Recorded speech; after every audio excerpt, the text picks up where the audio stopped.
எல்லோருக்கும் வணக்கம். இலங்கை நிர்வாக சேவைக்கான திறன் அடிப்படையில் ஆட்சேர்ப்பு செய்வதற்கான போட்டி பரீட்சை 2024 நாங்கள் ஜூன் மற்றும் ஜூலை மாதங்களில் தொடராக நடத்தி வருகின்ற வழிகாட்டல் செயலமர்வினுடைய 15வது செயலமர்வில் இன்றைய சந்திக்கிறோம். 2024 ஆண்டு ஜூலை மாதம் 17ஆம் தேதி இன்றைய செயலமர்வில் நிதி ஒழுங்கு விதிகளினுடைய முதலாவது அத்தியாயத்தில் நாங்கள் ஏற்கனவே கற்றுக்கொண்ட விடயங்கள் தவிர மிகுதியாக உள்ள விடயங்களையும் ஏற்கனவே கற்றுக்கொண்ட விடயங்களில் ஆழமாக கவனம் செலுத்தாத ஓரிரு விடயங்களையும் உள்ளடக்கியதாக இன்றைய செயலமர்வு நடைபெறும்.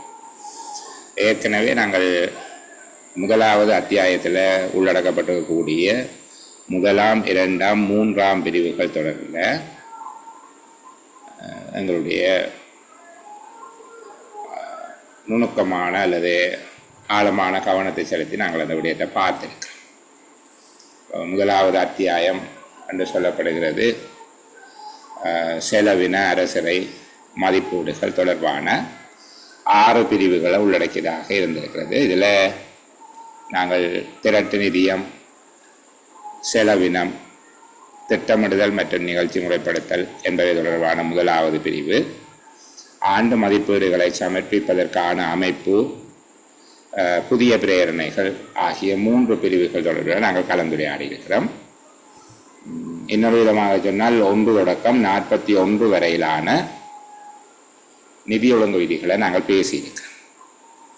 செலவின மதிப்பீடுகளை தயாரித்தல், சமர்ப்பித்தல், நிறைவேற்றுதல் ஆகிய 4வது பிரிவும், செலவின மதிப்பீடுகளில் செய்யப்படுகின்ற மாற்றங்கள் மற்றும் அரசரை மதிப்பீடுகள் ஆகிய 4ஆம் 5ஆம் 6ஆம் பிரிவுகளை இன்றைய செயலமர்வில் நிறைவு செய்வதற்கு எதிர்பார்க்கப்படுகிறது. நாங்கள் ஏற்கனவே பேசியிருக்கக்கூடிய முதலாவது அத்தியாயத்தினுடைய முதல் 3 பிரிவுகள் தொடர்பாக 41வது நிதி ஒழுங்கு விதிகள் வரையில் நாங்கள் அதை பார்த்துருக்கிறோம். 42 தொடக்கம் 49 வரையில் இருக்கிற 8 நிதி ஒழுங்கு விதிகள் இதுவரையில் ஆக்கப்பட்டிருக்கிறதில்லை. நாங்கள் 50வது நிதி ஒழுங்கு விதிக்குள்ளே போகிறோம். சரிதானே? இப்போ நாங்கள் இன்றைக்கு நிதி ஒழுங்கு விதி 50ல் இருந்து பிரிவு 4 செலவின மதிப்பீடுகளை தயாரித்தல், சமர்ப்பித்தல், நிறைவேற்றுதல் ஆகிய பிரிவுகள் தொடர்பாக பேச இருக்கிறோம்.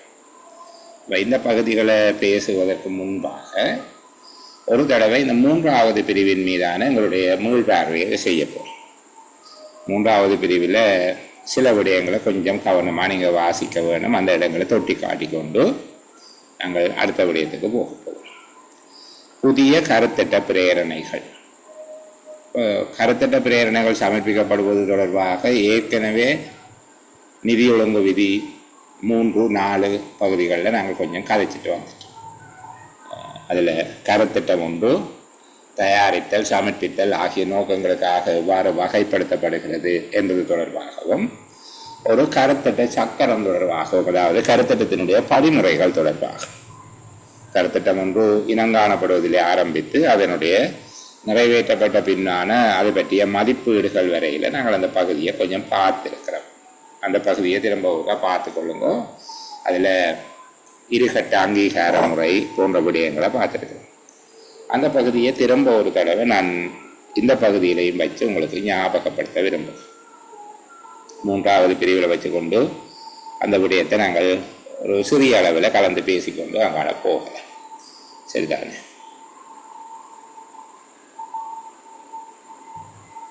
இதில் சொல்லப்பட்டிருக்கிற புதிய கருத்திட்ட பிரேரணைகள் தொடர்பான அவற்றுக்கான மூலதன செலவினம், அதனுடைய செலவின மதிப்பீடுகள், புதிய கருத்திட்டங்களை தயாரிப்பது தொடர்பான செலவின மதிப்பீடுகளில் உள்ளடக்கப்பட வேண்டிய முக்கியமான விடயங்கள் அல்லது செலவின மதிப்பீடு தொடர்பாக திருப்தி அடைய வேண்டிய முக்கியமான விடயங்கள் அவை என்பது தொடர்பாக இந்த பகுதியில் இருக்கு. 34(2) இருக்கக்கூடிய பகுதியில் கொஞ்சம் கவனம் செலுத்துங்க. சரிதானே? புதிய கருத்திட்டங்களுக்கான வரைவு மதிப்பீடுகள் தொடர்பாக, அதனை ஆண்டு மதிப்பீடுகளில் சேர்ப்பதற்கு முன்பாக அந்த புதிய கருத்திட்டங்கள் தொடர்பாக எவ்வாறான நடவடிக்கைகள் மேற்கொள்ளப்பட்டிருக்க வேண்டும் அல்லது எவ்வாறான நடவடிக்கைகள் மேற்கொள்ளப்பட்டிருக்கிறது என்பது தொடர்பாக திருப்தி அடைதல் வேண்டும் என்பது தொடர்பாக கேட்கப்படுமாக இருந்தால் 35, 36 ஒழுங்கு விதிகளில் சொல்லப்படுகின்றது ஆரம்ப அங்கீகாரம் மற்றும் இறுதி அங்கீகாரம். அதான் அவர் 35, 36 நிதி ஒழுங்கு விதிகளில் குறிப்பிடப்பட்ட அங்கீகாரங்களுக்கு மேலதிகமாக இங்கே 35 தொடக்கநிலை அங்கீகாரம், 36 என்பது இறுதி அங்கீகாரம். இப்போ இங்கே இந்த பகுதியை நான் அவங்களோட திரும்ப கதைச்சிட்டு போக ஆசைப்படுகிறேன். சரிதாரே? இப்போ கவனிங்க, புதிய கருத்திட்ட பிரேரணைகள் முன்மொழியப்படுகின்ற போது ஆண்டு மதிப்பீடுகள், அதாவது வரவு செலவு திட்ட மதிப்பீடு, பட்ஜெட்டில் சேர்க்கிறேன்னு சொல்லுவோம் தானே, செலவின மதிப்பீடுகளில் வரைவு செலவின மதிப்பீடு என்கிறது பாராளுமன்றத்தில் கொண்டு போய் நிதி அமைச்சர் கொடுக்கிற டிராஃப்ட், பட்ஜெட்டுக்கான டிராஃப்ட், அதான் முதலாவதாக கொடுக்கப்படும். செலவின மதிப்பீடுகளின் வரைவு, அப்போ அதை எழுதுகிற போது வரைவு செலவின மதிப்பீடுகள், அதனை தயாரிக்கும் போது புதிய கருத்திட்டங்களை அதில் சேர்ப்பார்கள். அப்படி சேர்க்கிற போது 2 விடயங்கள் பார்க்க வேணும். முதலாவதாக அதுக்கான பூர்வாங்க அங்கீகாரம் பெறப்பட்டிருக்கிறதா அல்லது ஆரம்ப அங்கீகாரம் பெறப்பட்டிருக்கிறதா, இரண்டாவது இறுதி அங்கீகாரம் பெறப்பட்டிருக்கிறதா. அவசியமானவற்றுக்கு இறுதி அங்கீகாரம், சிலவற்றுக்கு இறுதி அங்கீகாரம் தேவையில்லை. சரி, ஆரம்ப அங்கீகாரம் பெறப்பட்டிருக்கிறதா, இறுதி அங்கீகாரம் பெறப்பட்டிருக்கிறதா என்பவற்றுக்கு மேலதிகமாக கீழ்வரும் விடயங்கள் நிறைவு செய்யப்பட்டுள்ளதா, பின்வரும் நடவடிக்கைகள் நிறைவு செய்யப்பட்டிருக்கிறதா என்பது தொடர்பாக திருப்தி அடைய வேண்டும். அப்ப இதுக்குள்ள கேள்வி எப்படி கேட்கலாம்? புதிய கருத்திட்டங்களை வரைவு செலவின மதிப்பீடுகளில், வரவு அல்ல வரைவு, வரைவு செலவின மதிப்பீடுகளில் சேர்ப்பதற்கு முன்பாக உறுதிப்படுத்திக் கொள்ள வேண்டிய விடயங்கள் எவை அல்லது திருப்தி அடைய வேண்டிய விடயங்கள் எவை? இப்போ நாங்கள் சொல்ல போகிறோம், நிதி ஒழுங்கு விதி 35, நிதி ஒழுங்கு விதி 36 குறிப்பிடப்பட்ட அங்கீகாரங்களுக்கு மேலதிகமாக, அல்லது நாங்கள் 35, 36 எழுதாமல் எழுதினாலும் பரவாயில்லை, ஆரம்ப அங்கீகாரம் அல்லது தொடக்க அங்கீகாரம், இறுதி அங்கீகாரம் ஆகியவற்றுக்கு மேலதிகமாக கீழ்வரும் நடவடிக்கைகள் எடுக்கப்பட்டிருப்பதை உறுதிப்படுத்திக் கொள்ள வேண்டும் அல்லது கீழ்வரும் நடவடிக்கைகள் எடுக்கப்பட்டிருப்பதை திருப்தி அடைய வேண்டும். முதலாவது, கருத்திட்டத்தின் உறுதியான மொத்த செலவு மதிப்பீடு தொகுக்கப்பட வேண்டும். கருத்திட்டத்தினுடைய உறுதியான மொத்த செலவு மதிப்பீடு தொகுக்கப்பட்டிருக்க வேண்டும். வெளிநாட்டு உதவி பெறுகின்ற கருத்திட்டமாக இருந்தால் அது தொடர்பான பேச்சுவார்த்தைகள் நிறைவு செய்யப்பட்டு உடன்படிக்கைகள் கைச்சாத்திடப்பட்டு இருக்க வேண்டும், அல்லது வெளிநாட்டு உதவி உறுதிப்படுத்தப்பட்டிருக்க வேண்டும். வெளிநாட்டு நிதியுதவியில் செய்யப்படுகிற கருத்திட்டமாக இருந்தால் பேச்சுவார்த்தைகள் நிறைவு செய்யப்பட்டு உடன்படிக்கைகள் கைச்சாத்திடப்பட்டிருக்க வேண்டும், அல்லது வெளிநாட்டு உதவி உறுதிப்படுத்தப்பட்டிருக்க வேண்டும். இந்த அவத்தைப்படுத்தல் என்று சொல்லி இதில் ஒரு சொல்லி இருக்குது. அவத்தைப்படுத்தல் என்று சொல்லுகிறது, அது காலகட்டங்களாக பிரித்து அவை குறிப்பிடப்பட்டிருப்பது அவத்தை என்று சொல்லுகிறது. அது வெவ்வேறு காலகட்டங்கள், அது நிகழ்கின்ற காலகட்டங்களாக அவை கால ஒழுங்கில் வகைப்படுத்தப்பட்டு இருக்க வேண்டும். கருத்திட்டத்தை பூர்த்தி செய்வதற்கான காலப்பகுதி, அந்த ஒவ்வொரு காலப்பகுதியின் மீதும் கருத்திட்டத்தின் செயற்படுத்துகை, அவற்றின் செலவினத்தின் அவத்தைகள் என்பவை நிகழ்ச்சி முறைப்படுத்தப்பட்டிருக்க வேண்டும். கருத்திட்டத்தை பூர்த்தி செய்வதற்கு தேவையான முயற்சிகளை கண்காணித்து கூட்டிணைப்பதற்கும், கருத்திட்டத்தை பூர்த்தி செய்த பின்னர் அதனை தொழிற்படுத்துவதற்கும் பராமரிப்பதற்கும் ஒழுங்குகள் செய்யப்பட வேண்டும். அப்போ முதல்ல கண்காணிப்பு பொறிமுறை, கூட்டிணைப்பு பொறிமுறை, மெயின்டெனன்ஸ், என்ன ஃபங்க்ஷன் அண்ட் மெயின்டெனன்ஸ் சொல்லுவோம். இப்போ ஒரு கருத்திட்டத்தை செய்வதற்கு முன்பாக கருத்திட்டத்தை பூர்த்தி செய்வதற்கு தேவையான முயற்சிகளை கண்காணித்தலும் கூட்டிணைத்தலும், கருத்திட்டத்தை பூர்த்தி செய்த பின்னர் அதனை தொழிற்படுத்துதல், பராமரித்தல் ஆகியவற்றுக்கான ஒழுங்குகள் செய்யப்பட்டிருக்க வேண்டும். இப்போ கவனிங்க, திரும்ப சொல்லுகிறேன், கொஞ்சம் நேரம் எடுக்கிறேன். புதிய கருத்திட்டம் ஒன்றினை வரைவு மதிப்பீடுகளில் சேர்ப்பதற்கு முன்பாக, வரைவு செலவின மதிப்பீடுகளில் சேர்ப்பதற்கு முன்பாக திருப்தி அடைய வேண்டிய அல்லது உறுதிப்படுத்த வேண்டிய விடயங்கள் எவை? ஆரம்ப அங்கீகாரம், இறுதி அங்கீகாரம் ஆகியவை பெறப்பட்டிருக்க வேண்டும். அதற்கு மேலதிகமாக கீழ்வரும் நடவடிக்கைகள் எடுக்கப்பட்டிருப்பது தொடர்பாக ஆராய்ந்து திருப்தி அடைதல் வேண்டும். கருத்திட்டத்தின் உறுதியான மொத்த செலவு மதிப்பீடு தொகுக்கப்படுதல், வெளிநாட்டு உதவி வரும் கருத்திட்டமாக இருந்தால் பேச்சுவார்த்தைகள் பூர்த்தி செய்யப்பட்டு உடன்படிக்கைகள் கைச்சாத்திடப்பட்டிருக்க வேண்டும் அல்லது வெளிநாட்டு உதவி கிடைப்பது உறுதிப்படுத்தப்பட்டிருக்க வேண்டும். மூன்றாவது, கருத்திட்டத்தை பூர்த்தி செய்வதற்கான காலப்பகுதியின் மீது கருத்திட்டத்தின் செயற்படுத்துகைகள் செலவினத்தினது அவத்தைப்படுத்தல் அவத்தை உண்டாகி அந்த காலத்தில் எவ்வளவு செலவு என்று வச்சுக்கொள்ளும் நிகழ்ச்சி முறைப்படுத்தப்பட்டிருக்க வேண்டும், புரோகிராம் பண்ணி இருக்க வேண்டும். நாலாவது, கருத்திட்டத்தை பூர்த்தி செய்வதற்கு தேவையான முயற்சிகளை கண்காணித்தல், கூட்டிணைத்தல், கருத்திட்டம் பூர்த்தி செய்த பின்னர் அதனை தொழிற்படுத்துதல், பராமரித்தல் என்பவற்றுக்கான ஒழுங்குகள் செய்யப்பட்டிருக்க வேண்டும். இதுக்குள்ள கேள்வி கேட்க தொடங்கினால் கவனமாக பார்த்து கொள்ளுங்க. இந்த மூன்றாவது பிரிவை வச்சுக்கொண்டு கேள்வி கேட்கக்கூடாதுன்னு இல்லை, ஓடி ஓடி கேட்கலாம். புதிய கருத்திட்ட பிரேரணை ஒன்றை வரைவு மதிப்பீட்டில் சேர்ப்பதற்கு முன்பாக உறுதிப்படுத்தப்பட வேண்டிய 2 விடயங்களை எழுதுங்கோ என்று கேட்கலாம். அடுத்தது, தொடக்க நிலை அங்கீகாரம் ஒன்று. தொடக்க நிலை அங்கீகாரம் எவ்வாறான சந்தர்ப்பங்களில் தேவை என்று கேட்கலாம். தொடக்க நிலை அங்கீகாரம் என்றால் நான் உங்களுக்கு என்னென்று சொல்லிட்டேன், சரிதானே? அதாவது கருத்திட்டம் ஒன்று அடையாளம் காணப்பட்ட பின்னர் அதனை நிறைவேற்றுவதற்கு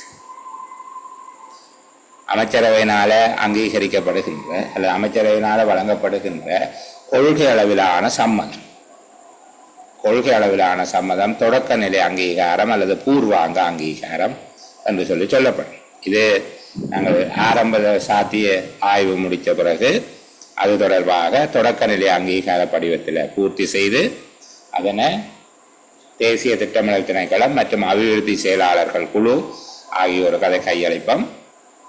தேசிய திட்டமிடல் செயலகம் அதற்கான ஒரு பருமட்டான மதிப்பீட்டை தயாரித்து அபிவிருத்தி செயலாளர் குழுவுக்கும் அந்த விடயத்தை அறிவிக்கும். அபிவிருத்தி செயலாளர் குழு தங்கள் பரிந்துரைகளை அமைச்சரவைக்கு வழங்குவார்கள். அமைச்சரவை அது தொடர்பாக தொடக்க நிலை அங்கீகாரத்தை, அதாவது தொடக்க நிலை அங்கீகாரம் என்பது கொள்கை அளவில் அதற்கு இணக்கம் தெரிவித்தல், சரிதானே? இப்போ தொடக்க நிலை அங்கீகார படிவத்தில் வழங்கும் போது அவர்கள் கொள்கை அளவில் அவ்வாறான திட்டம் ஒன்றை செயற்படுத்துவதற்கு சம்மதம் வழங்குவார்கள். இது ஏற்கனவே நான் பேசியிருக்கக்கூடிய 2வது அல்லது 1வது சேரமர்வில் இதை பற்றி நாங்கள் கதைச்சிருக்கிறோம் என்கிறதால நான் திரும்ப பேச இல்லை, நீங்கள் பார்த்துக்கொள்வீங்க. இப்போ தொடக்க நிலை அங்கீகாரம் என்றால் என்னன்னு தெரியும் உங்களுக்கு. தொடக்க நிலை அங்கீகாரம் அல்லது கோட்பாட்டளவிலான அங்கீகாரம் ஒரு கருத்திட்டம் அடையாளம் காணப்பட்ட பின்னர் அல்லது கருத்திட்ட எண்ணம் ஒன்று கொண்டுகின்ற போது அதை மேற்கொள்ளப்படுகின்ற அமைச்சு அல்லது திணைக்களம் அது தொடர்பான ஆரம்ப சாத்திய மதிப்பீடுகளை மேற்கொண்டு அதனை தொடக்க நிலை அங்கீகார படிவத்தில் அனுமதி பெறுவதற்காக சமர்ப்பிக்கும். அவ்வாறு சமர்ப்பிக்கும் போது தேசிய திட்டமிடல் திணைக்களம், அபிவிருத்தி செயலாளர்கள் குழு ஆகியோருடன் சமர்ப்பிக்கப்பட்டு தேசிய திட்டமிடல் திணைக்களத்தினால் அதற்கான பருமட்டான மதிப்பீடு வழங்கப்படும். அபிவிருத்தி செயலாளர் குழு தேசிய திட்டமிடல் திணைக்களத்திடம் உசாவியல் அது தொடர்பான விவரங்களை பெற்றுக்கொண்டு அமைச்சரவைக்கு தன்னுடைய பரிந்துரைகளை வழங்கும். அமைச்சரவை அதற்கான கொள்கை அளவிலான சம்மதத்தினை வழங்கும். இதுதான் தொடக்க நிலை அங்கீகாரம். இங்கே தொடக்க நிலை அங்கீகாரம் என்ற என்னன்னு உங்கள்கிட்ட கேட்கறதுக்கான வாய்ப்பு குறைவு. அப்படி கேட்டால் எளிமையாக நீங்கள் எழுதலாம், சரிதானே? தொடக்க நிலை அங்கீகாரம் எவ்வாறான சந்தர்ப்பங்களில் தேவை? இப்போ நான் கேள்வியை ஞாபகப்படுத்தி கொண்டு வருகிறேன். ஆண்டு செலவின மதிப்பீட்டு வரைவுகளில் புதிய கருத்திட்டங்களை சேர்ப்பதற்கு முன்னர் பரிசோதித்து திருப்தி அடைந்து கொள்ள வேண்டிய 2 விடயங்கள் அல்லது எவ்வாறான விடயங்களை எடுத்து திருப்தி அடைய வேண்டும் என 2 விடயங்களை குறித்து காட்டுக. எங்க கேள்வி இருக்குது 34 அடுத்தது 35 கேள்வி இருக்குது. தொடக்கநிலை அங்கீகாரம் எவ்வாறான முயற்சிகளுக்கு தேவை அல்லது எவ்வாறான சந்தர்ப்பங்களில் தேவை என்று சொல்லி கேட்க எவ்வாறான விடயங்கள் இடம்பெறுவதற்கு தொடக்கநிலை அங்கீகாரம் தேவையாக இருக்கிறது. ஒன்று பாருங்க, அரசாங்கம் முதலீட்டு நிகழ்ச்சி திட்டத்தில் கருத்திட்டம் ஒன்றை சேர்ப்பதற்கு நான் உங்களுக்கு சொல்லி தந்திருக்கிறேன். இறுதி அங்கீகாரம், தொடக்கநிலை அங்கீகாரம், இந்த ரெண்டு அங்கீகாரம் தொடர்பாக நாங்கள் பார்த்துட்டு உரிய அங்கீகாரம் ஒன்று பெறப்பட்ட பின்னர் சிலதுக்கு தொடக்கநிலை அங்கீகாரமே போதும். அதுக்கு பிறகு முதலீட்டு நிகழ்ச்சி திட்டத்தில் சேர்த்தல், பின்னர் வரவு செலவு திட்டத்தில் சேர்க்கிறது, அதுக்கு அந்த மதிப்பீட்டில் சேர்க்கிறது, அதன் பின்பாக அதற்கான நிதி ஏற்பாட்டை வழங்குவது, செயற்படுத்துவது, அதற்கான கொடுப்பனவு எல்லாம் வழங்கப்பட்டு முடிய அது மதிப்பீடு செய்யப்படும். அந்த படிமுறைகளை திருப்பி இருக்க ஞாபகப்படுத்தி கொண்டு வாங்க. இங்கே அரசாங்கம் முதலீட்டு நிகழ்ச்சி திட்டத்தில் சேர்ப்பதாக இருந்தால், ஒரு கருத்திட்டத்தை சேர்ப்பதாக இருந்தால், அமைச்சரவையினுடைய கொள்கை அளவிலான அங்கீகாரம் பெறப்பட்டிருக்க வேண்டும். அரசாங்க முதலீட்டு நிகழ்ச்சி திட்டத்தில் கருத்திட்டம் ஒன்றை சேர்த்தல். இரண்டாவது, ஒரு கருத்திட்டத்துக்கான வடிவமைப்பு, டிசைன், என்ன தயாரிப்பு வேலைகளில் செலவினத்தை செய்வதற்கு அல்லது அதனுடைய முழுமையான சாத்தியவள ஆய்வு, இறுதி சாத்தியவள ஆய்வு, முழுமையான சாத்தியவள ஆய்வுகளை மேற்கொள்வதற்கு அதனுடைய உசாவனர்கள் அது தொடர்பான அக்கறையுடைய தரப்புகள் அல்லது அது தொடர்பாக தங்களுடைய அனுசரணை வழங்கும் தரப்புகள் என்று வச்சுக்கொள்வோமே, அவர்களை ஈடுபடுத்துவதற்கு முன்பாக உரிய தரப்பினர் அவற்றுக்கான அனுசரணை ஆதரவு வழங்குகிற தரப்புகளை ஈடுபடுத்துவதற்கு முன்பாக அதை வடிவமைத்தல், தயாரித்தல், சாத்தியவள ஆய்வுகளை மேற்கொள்ளல் ஆகியவற்றை மேற்கொள்வதற்கு முன்பாக ஆரம்ப அங்கீகாரம் பெறப்பட்டிருக்க வேண்டும். அதனுடைய லைன் மினிஸ்ட்ரி என்று சொல்வோம், வரிசை அமைச்சு வாய்ப்பு வளமுள்ள உதவும் கொடையாளிகள் இடையிலான பேச்சுவார்த்தைகளுக்கு வெளிநாட்டு வள திணைக்களம் அதிகாரம் அளித்தல் அல்லது வாய்ப்பு தகவுள்ள கொடையாளி ஒருவரை கண்டுகொள்வதற்கு உதவுவதற்கு என்ன சொல்லப்பட்டிருக்கு. அந்த லைன் மினிஸ்ட்ரியும் யார் எங்களுக்கு ஃபண்ட் பண்ண போறாரோ அவருக்கும் இடையில பேச்சுவார்த்தைகள் நடைபெறுவதற்காக திரைசேரியின் வெளிநாட்டு வளங்கள் திணைக்களம் அதிகாரம் அளிப்பதற்கு அல்லது நிதி வழங்குனர் ஒருவரை கண்டுகொள்வதற்கு உதவுகின்ற செயற்திட்டம், அது உதவுவதற்கு வெளிநாட்டு வளங்கள் திணைக்களம் உதவ வேண்டுமாக இருந்தால் ஆரம்ப அங்கீகாரம் வழங்கப்பட்ட பின்புதான் அவர்கள் அதை செய்வார்கள். உதவும் கொடையாளிகளுக்கு காலாந்தரங்களில் தயாரிக்கப்படும் புதிய கருத்திட்டங்களின் செறிவடக்க ஏட்டில் கருத்திட்டங்களை நிரல்படுத்துதல். யார் கொடை வழங்குநர்களாக இருக்கிறார்களோ அவர்களுக்கு காலப்பகுதி குறிப்பிடப்படும். பொதுவாக காலாண்டு என்கிற அடிப்படையில் எடுத்துக்கொள்ளும். காலாந்தரங்களில் தயாரிக்கப்படுகின்ற புதிய கருத்திட்டங்களின் சரிதான சமர் ரிப்போர்ட் மாதிரி ஒன்று அவர்களுக்கு கொடுக்கிறதாக இருந்தால், நான் எளிமையாக சொல்லுகிறேன், இந்த சொல்லுக்குரிய சரியான என்ன சொல்லுகிறது, எனக்கு இன்னொரு நல்ல தமிழ் வார்த்தையை கண்டுபிடிக்க தெரியாததில் தான் சொல்லிக் கொண்டிருக்கிறேன். நீங்கள் இந்த சொல்ல செறிவு அடக்க ஏடு என்று அப்படியே எழுதினாலும் பரவாயில்லை. கருத்திட்டங்களை நிரல்படுத்துறது என்றால் ஷெடியூல் பண்ணி கொடுக்குறது. கொடையாளர்களுக்கு கால ஒழுங்கில் புதிய கருத்திட்டங்களை ஷெடியூல் பண்ணி கொடுக்கிறது என்று வச்சுக்கொள்ளும். வரவு செலவு திட்ட நிதியங்களை பெறுதல், சிறிய கருத்திட்டங்களை செயல்படுத்துதல், துறைசார் கருத்திட்டத்தில் அல்லது நிகழ்ச்சி திட்டத்தின் செயற்படுத்தலை ஆரம்பித்தல். துறைசார் கருத்திட்டம் என்றால் உங்களுக்கு தெரியும், அது நீண்ட காலம் 5 வருடங்கள் அப்படி நடக்கும். இப்போ துறைசார் கருத்திட்டம் அல்லது நிகழ்ச்சி திட்டத்தின் செயற்படுத்தலை ஆரம்பிக்கிறது ஆகிய விடயங்களை செய்ய வேண்டுமாக இருந்தால் ஆரம்ப அங்கீகாரம் அல்லது தொடக்க நிலை அங்கீகாரம் தேவை. கீழ்வரும் முயற்சிகளில் ஏதேனும் ஒன்று இடம்பெறுவதற்கு தொடக்க நிலை அங்கீகாரம் தேவை. இதை இப்படியே ஏதோ ஒரு பகுதியாக 2 புள்ளிக்கு தான் கேட்க வேணும் என்று கூட இல்லை, சரிதானே? சில வேளை 4 புள்ளிகளுக்கான ஒரு பகுதியாக தொடக்க நிலை அங்கீகாரம் மற்றும் இறுதி நிலை அங்கீகாரம் இரண்டையும் தொகுத்து 2க்கும் தனித்தனியாக 4 புள்ளிகளுக்கு கேட்டார். முழுவதையும் கேட்க மாட்டார்கள். ஒரு 5 விஷயம் இருந்தால் 4 உங்கள்கிட்ட எழுத சொல்லி கேட்பார். தொடக்கநிலை அங்கீகாரம் எப்போ தேவை என்கிறத திரும்ப ஒருக்கா வாசித்து கொள்ளுங்க. மற்றது பாருங்க, இறுதி அங்கீகாரம். இறுதி அங்கீகாரம் தேவைப்படுகின்ற கருத்திட்டங்கள் எவை? துறைசார் கருத்திட்டங்கள் அல்லது நிகழ்ச்சி திட்டங்கள், பெரிய கருத்திட்டங்கள். பெரிய கருத்திட்டங்கள் என்று சொல்லி நாங்கள் பார்த்தாங்க. துறைசார் கருத்திட்டங்கள், பெரிய கருத்திட்டங்கள் அல்ல பாரிய கருத்திட்டங்கள் என்று சொல்லி பார்த்தனாங்க. சரிதானே? 10 மில்லியன் ரூபாவுக்கு மேற்பட்ட மூலதன செலவினையும் 500,000 ரூபாவுக்கு மேற்பட்ட ஆண்டு பராமரிப்பு செலவினத்தையும் கொண்டவை பெரிய பாரிய நிகழ்ச்சி திட்டம், பாரிய கருத்திட்டங்கள் என்று சொல்லி முதலே பார்த்துட்டு. இப்போ துறைசார் கருத்திட்டங்கள் என்றால் அது பல ஆண்டுகள் நடைபெறும், பொதுவாக 5 ஆண்டுகள் நடைபெறுவதாக இருக்கும் என்று கதைச்சிட்டு. துறைசார் கருத்திட்டங்கள், நிகழ்ச்சி திட்டங்களும் மற்றும் பெரிய கருத்திட்டங்களும் இறுதி அங்கீகாரத்தை பெற வேண்டும். பெரிய கருத்திட்டங்களுக்கான இறுதி அங்கீகாரம் எவ்வாறான சந்தர்ப்பங்களில் தேவையாக இருக்கும்? இது அடுத்த கேள்வி. நான் ஏற்கனவே சொன்னது போல அவர்கள் இதை பிரித்து கேட்கலாம் உங்கள்கிட்ட. தொடக்கநிலை அங்கீகாரம் தேவைப்படக்கூடிய சந்தர்ப்பங்கள், எவ்வாறான முயற்சிகளை இடம்பெற செய்வதற்கு அல்லது எவ்வாறான நடவடிக்கைகளுக்கு தொடக்கநிலை அங்கீகாரம் அவசியமானது என்று கேட்டு இதுக்கு ஒரு 5 புள்ளியையும், இறுதி அங்கீகாரம் தேவைப்படக்கூடிய சந்தர்ப்பங்கள் எவை என்று கேட்டு இதுக்கு ஒரு 3 புள்ளியையும் கொடுத்தால் அது சரியாக இருக்கும் அந்த திசை. சரிதானே? அப்போ நாங்கள் இந்த பகுதியை கொஞ்சம் மேலோட்டமாக கடந்து போயிட்டோம் என்று எனக்கு ஒரு மனக்குறை இருந்தது, அதில் தான் சொல்லுவேன். பாருங்க, துறைசார் கருத்திட்டங்கள், நிகழ்ச்சி திட்டங்களும் அல்லது பெரிய கருத்திட்டங்களும் இறுதி அங்கீகாரத்தை பெற வேண்டும். அது கூட ஒரு கேள்வியாக கேட்கலாம். இறுதி அங்கீகாரம் பெறுவது கட்டாயமாக்கப்பட்டுள்ள கருத்திட்டங்கள் அவை துறைசார் கருத்திட்டங்கள் அல்லது துறைசார் நிகழ்ச்சி திட்டங்கள். அது துறைசார் என்பதை பொதுவாக எடுத்துக்கொண்டு துறைசார் கருத்திட்டங்கள் அல்லது நிகழ்ச்சி திட்டங்கள்.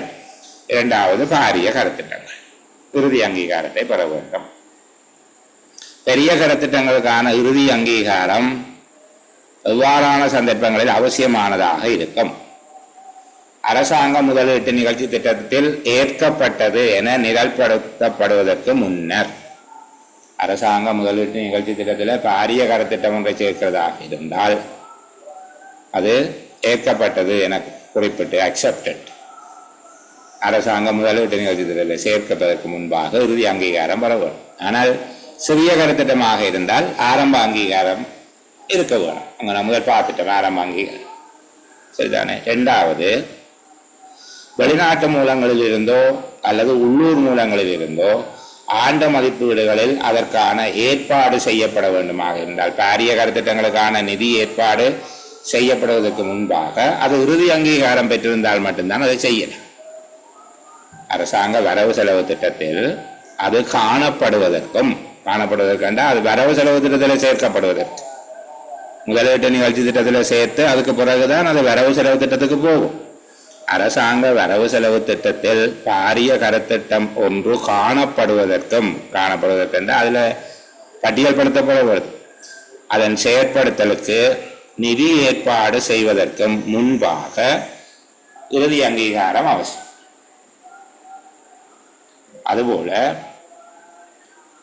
பாரிய கருத்திட்டங்களுக்கான நிதியுதவி உடன்படிக்கை ஒன்று செய்து கொள்வதற்கு வெளிநாட்டு வளங்கள் பணிப்பாளருக்கும் அதனை நிதி வழங்குவதற்கு தகமை உள்ள கொடையாளிக்கும் இடையில் பேச்சுவார்த்தைகள் இடம்பெறுவதற்கு முன்பாக அமைச்சரவையின் இறுதி அங்கீகாரத்தை பெற்றுக்கொள்ள வேண்டும். அப்போ எவ்வாறான கருமங்களை நிறைவேற்றுவதற்கு முன்பாக பெரிய கருத்திட்டங்களுக்கான இறுதி அங்கீகாரம் பெற்றிருப்பது அவசியமானதாக இருக்கும் என்று சொல்லிட்டோம். அரசாங்க முதலீட்டு நிகழ்ச்சி திட்டத்தில் அது ஏற்கப்பட்டுள்ளது என்று நிழல்படுத்துவதற்கு, இரண்டாவது அரசாங்க வரவு செலவு திட்டத்தில் அது உள்ளடக்கப்படுவதற்கும் அது காணப்படுவதற்கும், அதன் செயற்படுத்தலுக்கு நிதி ஏற்பாடு செய்வதற்கும் முன்னர், மூன்றாவது உதவி உடன்படிக்கை ஒன்றை செய்து கொள்வதற்கு வெளிநாட்டு வளங்கள் திணைக்கள பணிப்பாளர் நாயகம், இப்போ பணிப்பாளர் நாயகம், வெளிநாட்டு வளங்கள் பணிப்பாளர் நாயகத்துக்கும் கொடையாளிக்கும் இடையில் பேச்சுவார்த்தைகள் இடம்பெறுவதற்கு முன்னர், இந்த 3 விடயங்களில் நடக்கிறதுக்கு முன்னோக்க அந்த அங்கீகாரம் வழங்கப்பட்டிருக்க வேண்டும். பெரிய கருத்திட்டங்களினுடைய 2 வகைகளும் அவை. நான் இந்த பகுதியை திருப்பி சொல்லுகிறேன், நீங்கள் கோவிச்சு கொள்ளக்கூடாது.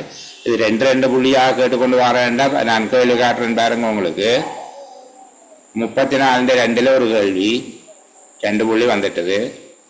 35 ஒரு கேள்வி, அதுக்கு 2 புள்ளி வந்துட்டு. 36 ஒரு கேள்வி, சரிதானே? அப்போ அதுல 2 புள்ளி வந்துட்டு. அடுத்தது இந்த 2வது பிரிவில் 36 ஒரு கேள்வி, பெரிய கருத்திட்டங்களினுடைய வகைகளை, வேலை பெரிய கருத்திட்டங்கள் எவ்வாறு வகைப்படுத்தப்படும், வர்த்தகம் சார்ந்த கருத்திட்டங்கள், வர்த்தக சார்பற்ற கருத்திட்டங்கள், வர்த்தகம் சார்ந்த கருத்திட்டங்கள், வர்த்தக சார்பற்ற கருத்திட்டங்கள். வர்த்தகம் சார்ந்த கருத்திட்டங்கள் என்று சொல்லி சொன்னால் சந்தையில பொருட்களை வழங்கும் நோக்கத்தோடு செய்யப்படுகிற கருத்திட்டங்கள். சந்தை விலைகளில் விற்கத்தக்க பொருட்கள் சேவைகளை உற்பத்தி செய்கின்ற கருத்திட்டங்கள் வர்த்தக சார்புள்ள கருத்திட்டங்கள்.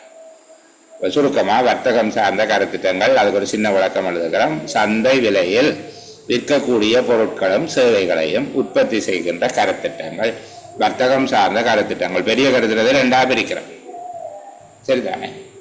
2வது வர்த்தக சார்பற்ற கருத்திட்டங்கள்.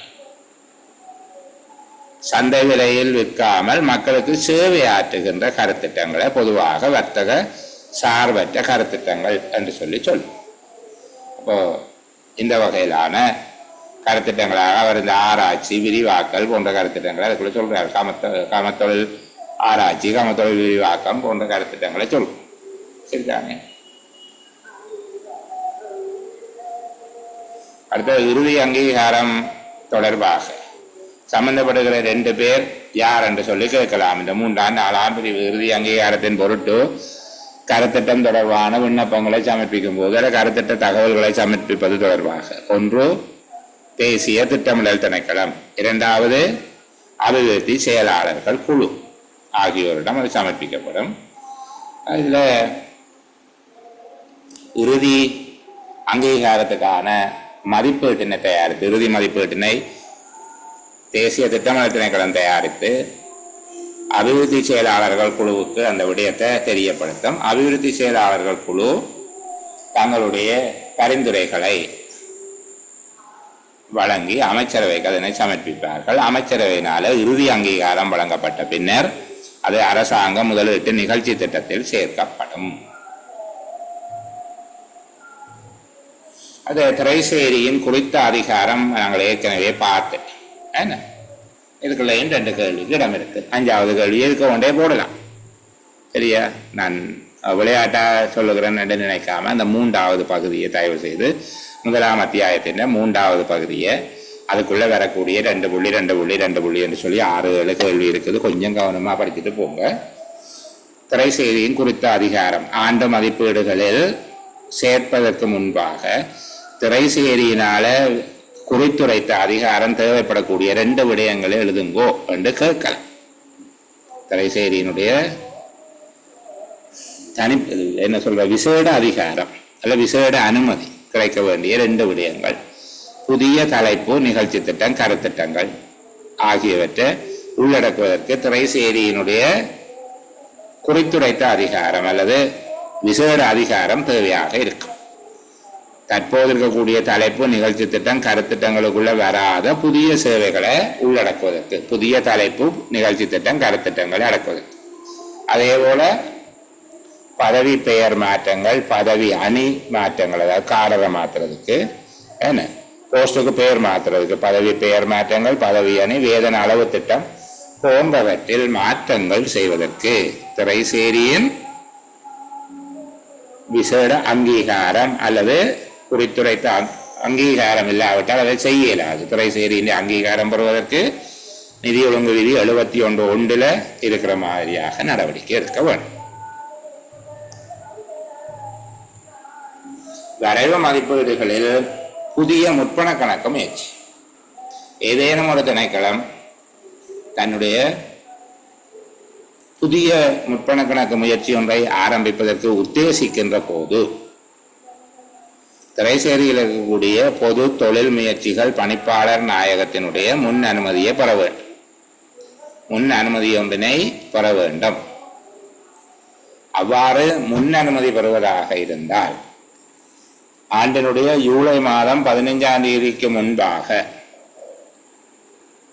அதற்குரிய விண்ணப்பத்தை சமர்ப்பிக்க வேண்டும். பிரதான கணக்கீட்டு உத்தியோகத்தருக்கூடாக திணைக்களம் ஒன்று வரைவு மதிப்பீடுகளில் புதிய முற்பண கணக்கு முயற்சி ஒன்றினை உருவாக்குவதற்கு உத்தேசிக்குமாக இருந்தால் அதற்கு முதலில் பொது தொழில் முயற்சிகள் பணிப்பாளர் நாயகத்தின் முன் அனுமதியை பெறுதல் வேண்டும்.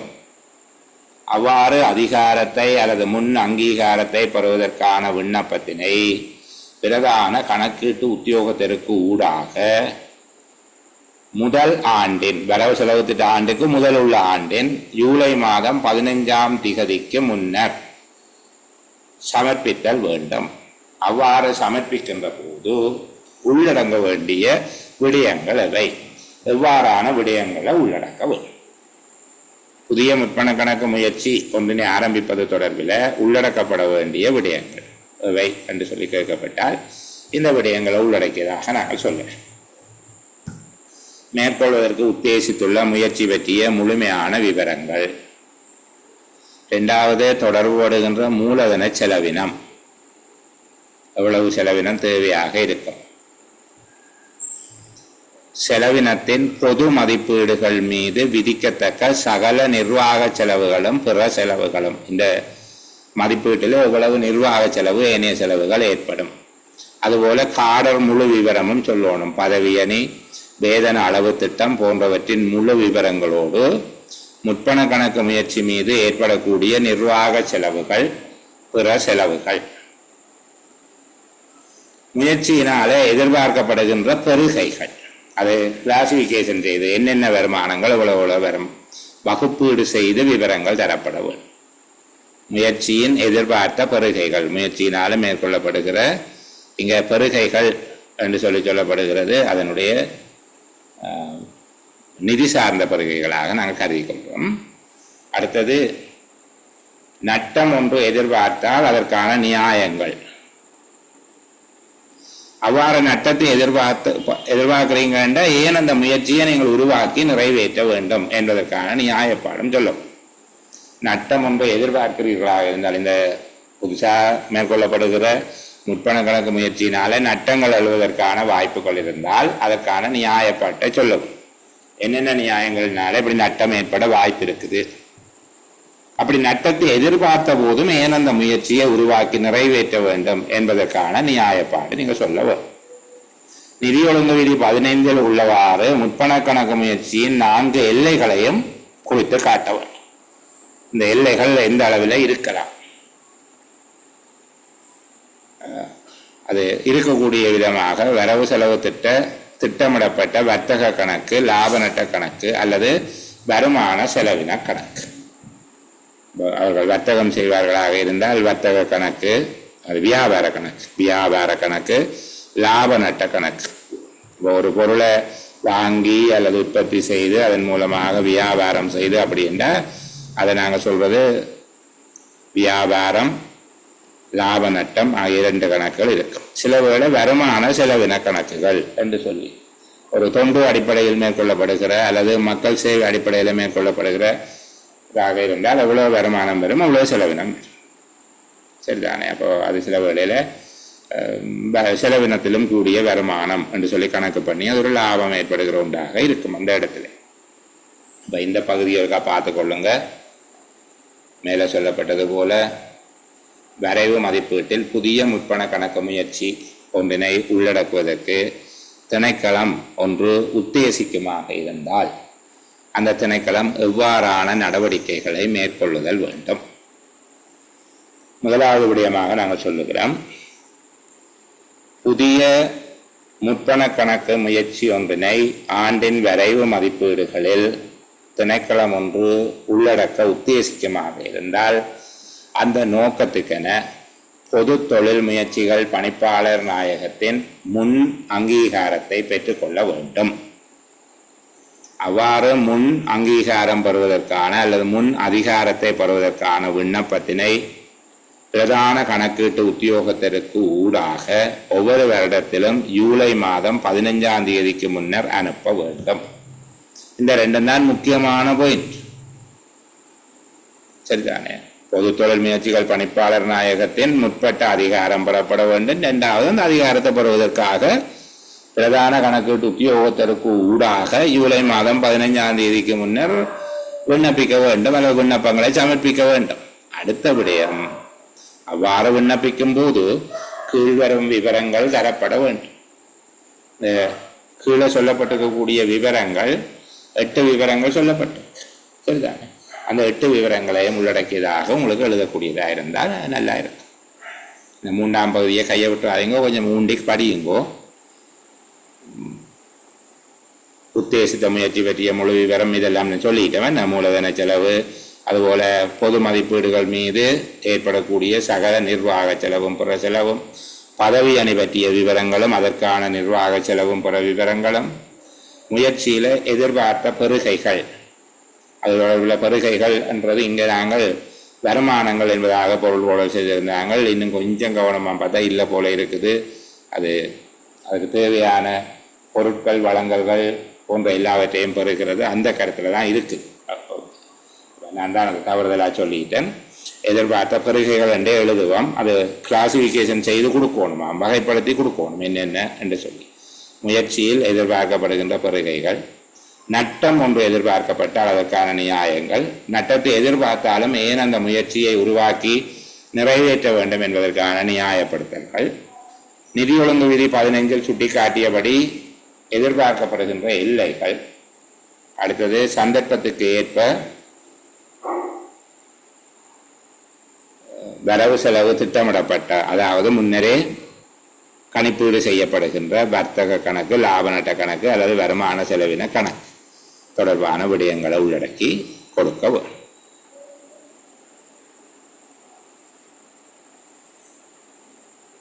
அடுத்தது 40 நாங்கள் விடுகிறோம். மொத்த செலவு மதிப்பீடு என்பது நிதி ஒழுங்கு விதி 72 வரைக்குள்ள பார்ப்போம். நாங்கள் 72 அதிகாரம் அளிக்கப்படாமல் அதிகரிக்க முடியாது என்று சொல்லப்பட்டது.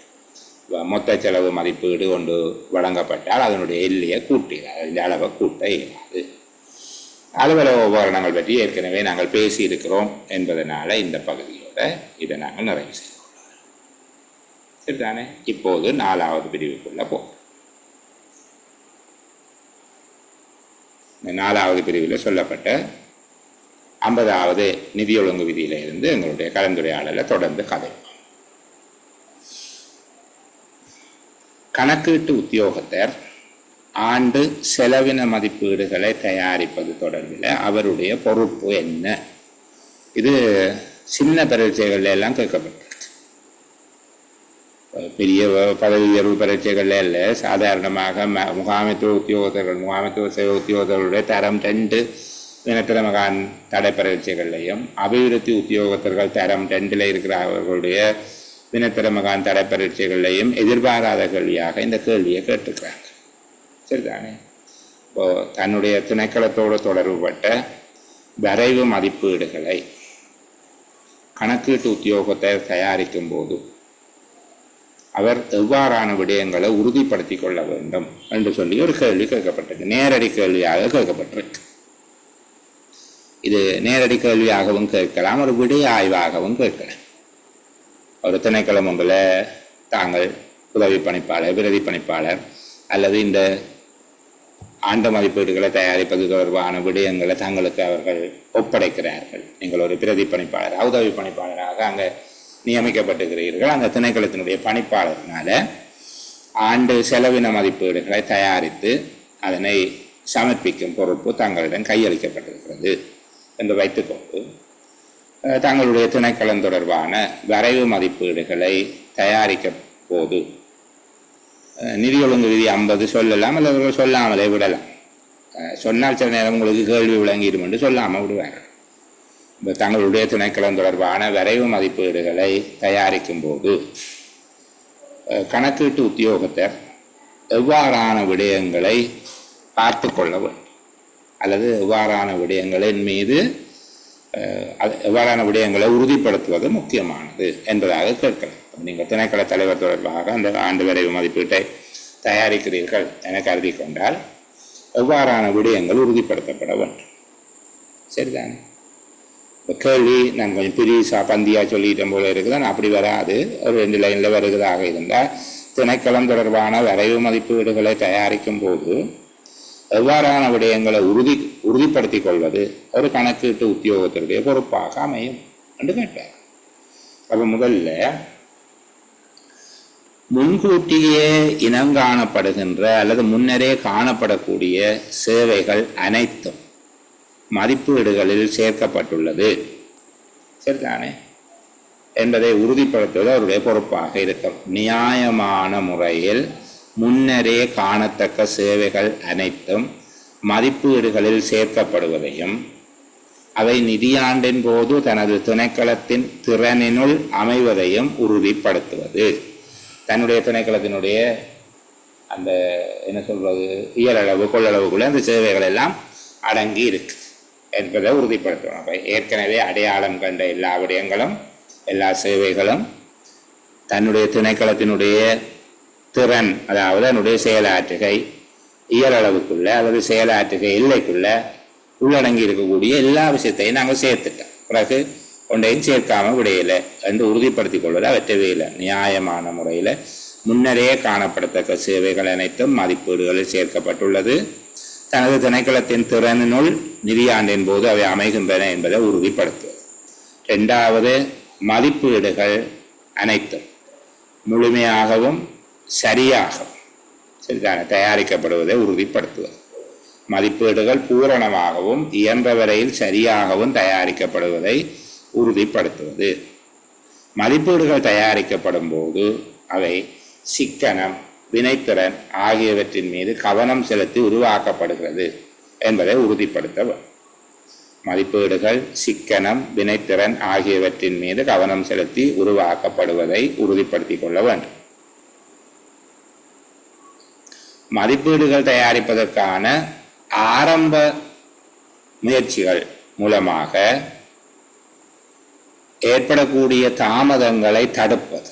அதாவது மதிப்பீடுகளுக்கான ஆரம்ப முயற்சிகள் வழியாக எழுகின்ற நடைமுறைகளை பின்பற்றுவதன் மூலமாக தாமதங்கள் எதுவும் ஏற்படுகிறதாக இருந்தால் அவ்வாறு ஏற்படுவதை தடுத்து அவர் செயற்பட வேண்டும். மதிப்பீடுகளை தயாரிக்கும் போது அதுக்கான ஆரம்ப முயற்சிகள் இருக்கும். அந்த ஆரம்ப முயற்சிகள் உரிய நடைமுறைகளை பின்பற்றுவதன் காரணமாக தாமதம் அடைய வாய்ப்பிருக்கும். அவ்வாறு தாமதம் ஏற்படாத வகையில் கர்மங்கள் நிறைவேற்றப்படுவதை உறுதிப்படுத்துவது அவருடைய பொறுப்பாக இருக்கும். மதிப்பீடுகளில் ஏற்பாட்டை செய்வதற்கு முன்பாக தேவையான இடங்களில் வேண்டிய அதிகாரம் பெறப்பட்டிருப்பதை உறுதிப்படுத்திக் கொள்ள வேண்டும். ஒரு ஏற்பாடு பெறப்பட்ட முன்னர், ஒரு ஏற்பாடு ஒன்றை பெறுவதற்கு முன்பாக அந்த ஏற்பாடுகள் கையாளுவதற்குரிய அதிகாரம் தமக்கு இருப்பது தொடர்பாக அந்த விடயங்களை ஏற்படுத்தி கொள்ள வேண்டும்.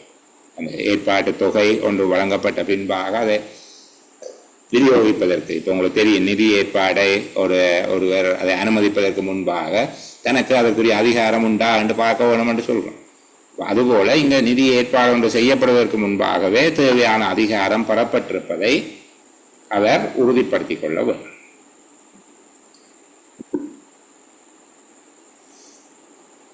உரிய வடிவத்தில் உரிய நேரத்தில் மதிப்பீடுகள் அனுப்பி வைக்கப்படுவதை உறுதிப்படுத்துவது அவருடைய பொறுப்பாக இருக்கும். யாருடைய பொறுப்பு? திணைக்கள தலைவருடைய பொறுப்பாக இருக்கும். இப்போ இதுக்குள்ள 6 விதமான பொறுப்புகள். ஆண்டு செலவின மதிப்பீடுகளை தயாரித்து சமர்ப்பிக்கும் போது கணக்கீட்டு உத்தியோகத்தொடர்வர் எவ்வாறான விடயங்களை உறுதிப்படுத்தி கொள்ள வேண்டும் என்று கேட்கப்பட்டால் நிதி ஒழுங்கு விதி 50 அதுக்கு விட சொல்லுது. சரிதானே? 51, 52 நிதி ஒழுங்கு விதிகள் எவையும் இல்லை. காணி கட்டடங்கள் கொள்ளல் தொடர்பாக அங்கே 2 கண்டிஷன் சொல்லப்பட்டிருக்கு. காணி எப்போ எடுக்கணும், கட்டடம் எப்போ எடுக்கணும் என்று சொல்லப்பட்டிருக்கு. சரிதானே? காணி கட்டடங்கள் தொடர்பில் அங்கீகரிக்கப்பட்ட நிகழ்ச்சி திட்டங்கள் கருத்திட்டங்களுக்கு மட்டும் காணி கட்டடங்கள் கொள்ளல் ஏற்பாடு செய்யப்படுதல் வேண்டும். கொள்ளல் என்றால் விலைக்கு வாங்குறது அல்லது பெற்றுக்கொள்வது, ரெண்டு பொருளும் அமை. அங்கீகரிக்கப்பட்ட நிகழ்ச்சி திட்டங்கள் கருத்திட்டங்களுக்கு மட்டும் காணி கட்டடங்கள் கொள்ளல் ஏற்பாடு செய்யப்பட வேண்டும். இரண்டாவது, அந்த நோக்கத்துக்கு பொருத்தமான அரச காணி கிடைக்கப்பெறாத நிலையில் மட்டுமே காணி கொள்ளப்படுதல் வேண்டும். அரச காணி அண்மையில் கிடைக்கக்கூடியதாக இருந்தால், கிடைக்கப்பெறும் அரச காணி அந்த நோக்கத்துக்கு பூரணமாக பொருத்தமற்றதாக இருந்தால் தவிர தனியார் காணி கொள்ளப்படுதல் ஆகாது. அத்தோடு அபிவிருத்தி செய்யப்பட்ட காணி இயன்ற வரையில் கொள்வனவு செய்வதை தவிர்க்க வேணும். விருத்தி செய்த காணியை கொள்வனவு செய்வது இயன்ற வரையில தவிர்க்கப்பட வேண்டும். ஏனென்றால் சிக்கனம் கருதி. கட்டடங்கள் கொள்வனவு செய்யப்படும் போது அவை திணைக்கள உபயோகத்துக்கு வசதியாக சிக்கனமாக மாற்றக்கூடியதாக இருக்கும் போது அல்லது அதனை கொள்ளல் தவிர்க்க முடியாததாக இருக்கும் போது மட்டும் கொள்ளப்படுதல் வேண்டும். இங்க பாருங்க, காணி கட்டடங்கள் கொள்ளல் என்பது எவ்வாறான சந்தர்ப்பங்களில் அது நடைபெறல, அதற்கான நிபந்தனைகள் என்ன? காணி கட்டடங்கள் கொள்ளல், காணி கட்டடங்களை விலைக்கு வாங்குறது எவ்வாறான சந்தர்ப்பங்களில் மட்டும் அனுமதிக்கப்படும், அல்ல எவ்வாறான சந்தர்ப்பங்களில் மட்டும் அதனை மேற்கொள்ளலாம் என்று கேட்கப்பட்டால், இதுக்கு நாங்கள் ஒரே பந்தியாக தான் இருக்கு, நாங்கள் உடைச்சு பார்த்து கொண்டு வரோம். முதலாவது, அங்கீகரிக்கப்பட்ட நிகழ்ச்சி திட்டங்கள் கருத்திட்டங்களுக்கு மட்டும் காணி கட்டடங்கள் கொள்ளல் ஏற்பாடு செய்யப்பட வேண்டும். இரண்டாவது, அந்த நோக்கத்துக்கு பொருத்தமான அரச காணி கிடைக்கப்படாத நிலையில் மட்டுமே காணி கொள்ளப்படுதல் வேண்டும். அரச காணி அண்மையில் கிடைக்கக்கூடியதாக இருந்தால் கிடைக்கப்பெறும் அரச காணி அந்த நோக்கத்துக்கு பூரணமாக பொருத்தப்பட்டதாக இருந்தால் அன்றி தனியார் காணி கொள்ளப்படல் ஆகாது. விருத்தி செய்த காணியை கொள்வதும் இயன்ற வரையில் தவிர்க்கப்பட வேண்டும். திணைக்கள உபயோகத்துக்கு வசதியானவையாக சிக்கனமாக மாற்றக்கூடியதாக இருக்கும் போது அல்லது கொள்வனவு செய்வது தவிர்க்க முடியாததாக இருக்கும் போது மட்டும் கட்டடங்கள் கொள்ளப்படுதல் வேண்டும். 5 பாயிண்ட் இதுக்குள்ள இருக்குது. இப்படி 5ஐயும் குறித்து பார்த்து கொண்டு வருவோம். சரிதானே? அடுத்தது, காணி கொள்ளல் அல்லது கட்டடங்கள் கொள்ளல் தேவையானதாக இருக்கும்போது திணைக்கள தலைவர் காணி கட்டடங்கள் ஆகிய ரெண்டுக்கும் பிரதான விலை மதிப்பீட்டாளரிடமிருந்து மதிப்பீட்டு அறிக்கை ஒன்றை பெற்றுக்கொள்ள வேண்டும். இது 2வது விடயமாக சொல்லப்பட்டிருக்கு. சரிதானே? இதுக்கு வடிவா உங்களுக்கு கதை எழுதலாம், இது தொடர்பாக வடிவா கதை எழுதலாம். நீங்கள் புதுசாக ஒரு உப நிறுவனம் ஒன்றை திணைக்களத்தினுடைய ஒரு மாவட்ட அலகு ஒன்றினை நிர்மாணிப்பதற்கு திட்டமிட்டிருக்கிறீர்கள் என்று சொல்லியும் அதற்கு பொருத்தமான காணி பல காலமாக தேடப்பட்டு வருது, அந்த காணியை பெற்றுக்கொள்வதில் ஒரு தடை இருக்குது அல்லது பெற்றுக்கொள்ள இயலவில்லை, தனியார் அரச காணி ஒன்றை பெற்றுக்கொள்வதில் அல்ல அரச கட்டடம் காணி பெற்றுக்கொள்வதில் தடை இருக்குது. அப்போது இந்த நிகழ்ச்சி திட்டங்கள் கருத்திட்டங்களுக்காக காணியை கொள்ளல் தொடர்பாக திணைக்களத்தில் ஆலோசிக்கப்பட்டது. இந்த மாதிரி கதை எல்லாத்தையும் சொல்லி போட்டு உங்கள்கிட்ட கேட்கலாம். காணி கட்டடங்கள் கொள்ளல் தொடர்பாக நிதி பிரமாணங்களில் மேற்கொள்ளப்பட்டுள்ள ஏற்பாடுகள் தொடர்பாக சுருக்கமாக விளங்கப்படுத்துங்கோ என்று கேட்டால் நீங்கள் அழகாக சுருக்கமாக எழுத வேண்டும். அந்த மேலே சொல்லப்பட்ட 5 பாயிண்ட்ஸையும் ஒரு பந்தியாக எழுதுறீங்க. அதுக்கு பிறகு 2வதா பிரதான விலை மதிப்பீட்டாளர்கிட்ட இருந்து அறிக்கை ஒன்றை பெற்றுக்கொள்ள வேணும் என்று சொல்றீங்க. சரிதான்? 3வதாக கணக்கீட்டு உத்தியோகத்தர் ஆண்டினுடைய பிப்ரவரி மாதம் 1ஆம் தேதிக்கு முதல் அடுத்த நிதி ஆண்டு தொடர்பான தன்னுடைய திணைக்களத்தில் உத்தேச கொள்ளல்கள் தொடர்பான அறிக்கை ஒன்றை அதற்கான விலை மதிப்பீட்டு அறிக்கைகளோடு பிரதான கணக்கீட்டு உத்தியோகத்தரிடம் அவர் சமர்ப்பிக்க வேண்டும். இது மூன்றாவது விடயமா நீங்கள் சொல்லக்கூடிய முதல் சொல்லப்பட்ட எவ்வாறான சந்தர்ப்பங்களில் கொள்ளல் மேற்கொள்ளப்படலாம் அல்லது எவ்வாறான நிபந்தனைகளின் கீழ் கொள்ளல் என்பது மேற்கொள்ளப்படுகிறது என்பதை சொல்லிட்டீங்க. இரண்டாவது, காணி கட்டடங்கள் ஆகிய ரெண்டுக்கும் திணைக்களத்தின் தலைவர் பிரதான விலை மதிப்பீட்டாளரிடமிருந்து மதிப்பீட்டு அறிக்கை ஒன்றை பெற்றுக்கொள்ள வேண்டும் என்று இரண்டாவது விஷயத்தையும் சொல்லிட்டீங்க. அடுத்ததா, கணக்கீட்டு உத்தியோகத்தர் ஒவ்வொரு வருஷத்திலையும் பிப்ரவரி மாதம் 1ஆம் தேதிக்கு முதல் ஜனவரி மாதத்தில் என்று வச்சுக்கொள்வோம். நாங்கள் இதில் இருக்கிற மாதிரியே பிப்ரவரி மாதம் 1ஆம் தேதிக்கு முதல் அடுத்த நிதி ஆண்டு தொடர்புபட்ட தன்னுடைய திணைக்களத்தின் உத்தேச கொள்ளல்கள் பற்றிய அறிக்கை ஒன்றை விலை மதிப்பீட்டு அறிக்கையோடு பிரதான கணக்கீட்டு உத்தியோகத்தருக்கு சமர்ப்பிக்க வேண்டும் என்று சொல்லிட்டு, காணியாக இருந்தால் காணி தொடர்பாக இருக்கிற 4 விடயங்கள், கட்டடம் தொடர்பாக இருந்தால் கட்டடம் தொடர்பில் இருக்கிற 3 விடயங்கள் அவர் சமர்ப்பிக்க வேணும் என்று சொல்லி எழுதுறீங்க. காணியின் பெயர், அன்னளவான பரப்பு, கொள்ளலின் நோக்கம், ஏற்படத்தக்க செலவு, இதில் இருக்கிற மாதிரியே எழுதுவோமே ஆகு செலவு. கட்டடம் தொடர்பாக காணியில் உள்ள கட்டடங்கள் எவையாக இருப்பினும் அவற்றின் படம், நீர், ஒளியூட்டல், வடிகாலமைப்பு, மின் வளங்கள் என்பவை தொடர்பாக உள்ளடங்களாக பழுதுபார்ப்புகள், சேர்ப்புகள், திருத்தங்கள் ஆகியவற்றின் தன்மையும் அதற்கு ஏற்படத்தக்க செலவும். கட்டடங்கள் பயன்படுத்தப்படாமல் இருக்கக்கூடிய சாத்தியங்கள் இருக்கிறதா என்பதையும் எழுதணும். உபகரணங்கள் அல்லது பதவியினர் ஏற்பாடு செய்வதில் தாமதம் இருக்கக்கூடிய சாத்தியத்தின் காரணமாக கட்டடங்கள் பயன்படுத்தப்படாமல் இருக்கக்கூடிய சாத்தியங்கள் உண்டா? ஆட்கள் இல்லாமல் அல்லது மெஷின் இல்லாமல் இந்த கட்டடங்கள் சும்மா இருக்கிறதுக்கு சந்தர்ப்பம் இருக்குதா ஆகிய விடயங்களை உள்ளடக்க வேணும். இது எத்தனையாவது பெரிய விடயம்? 3வது பெரிய விடயம். சரிதானே? அதுக்கு பிறகு பிரதான கணக்கீட்டு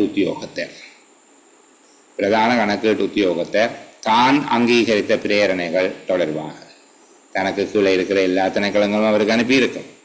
தன்னுடைய அமைச்சின் கீழ் உள்ள திணைக்களங்கள் சமர்ப்பித்த இந்த கோரிக்கைகளில் தான் அங்கீகரித்த பிரேரணைகளை முன்னுரிமை ஒழுங்கில் அட்டவணை ஒன்றை தயாரித்து பிப்ரவரி 15ஆம் தேதிக்கு முன்னர் தேசிய வரவு செலவு திட்ட பணிப்பாளர் நாயகத்துக்கு அனுப்பி வைப்பார். தேசிய வரவு செலவு திட்ட பணிப்பாளர் நாயகத்துக்கு அனுப்பி வைப்பார் பிப்ரவரி 15க்கு முன்னர். அதில் அங்கீகரித்த விடயங்களை இவர் அனுப்பி வைத்ததில் திரைசேரி எவற்றையெல்லாம் அங்கீகரித்திருக்கிறது என்பது மார்ச் 1ஆம் தேதிக்கு முன்னர் பிரதான கணக்கீட்டு உத்தியோகத்திற்கு திரைசேரி அறிவிக்கும். திரைசேரி என்பது வரவு செலவு திட்ட பணிப்பாளர் நாயகம் அறிவிப்பார்.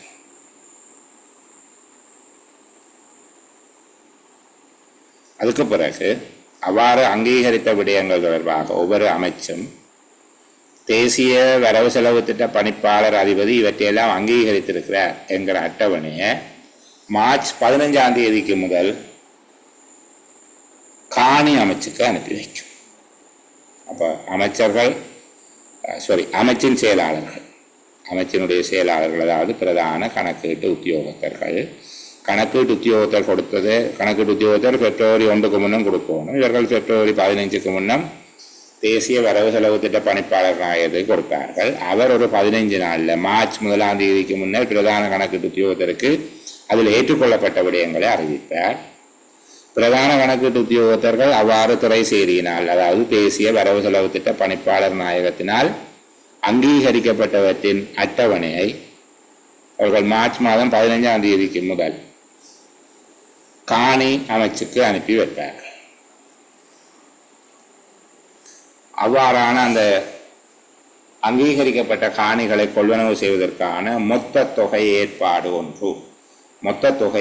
என்று உங்களுக்கு தெரியும். ஒரே விடயம் பல இருக்கும்போது அதை அப்படியே ஒரு கிளஸ்டர் ஆக்கிட்டு மொத்தமாக ஒரு ஏற்பாட்டை செய்கிறது. அது தனித்தனியாக அடையாளம் காணக்கூடியதாக இருக்கும். நாங்கள் மொத்த ஏற்பாடு என்று சொல்லி முதல் அதை பார்த்தேன். சரிதான். மொத்த தொகை ஏற்பாடு ஒன்று காணி விடயத்துக்கு பொறுப்பான அமைச்சர் செயலாளரால் செய்யப்படும். இங்க பாருங்க, 4வது 5வது உங்களோட கேள்விக்கு விடையா வராது. ஏன்? நீங்கள் ஒரு திணைக்களம் என்கிற அடிப்படையில் காணி கொள்ளல் தொடர்பாக நீங்கள் மேற்கொள்ளக்கூடிய நடவடிக்கை என்பது இந்த 3ம் தான்.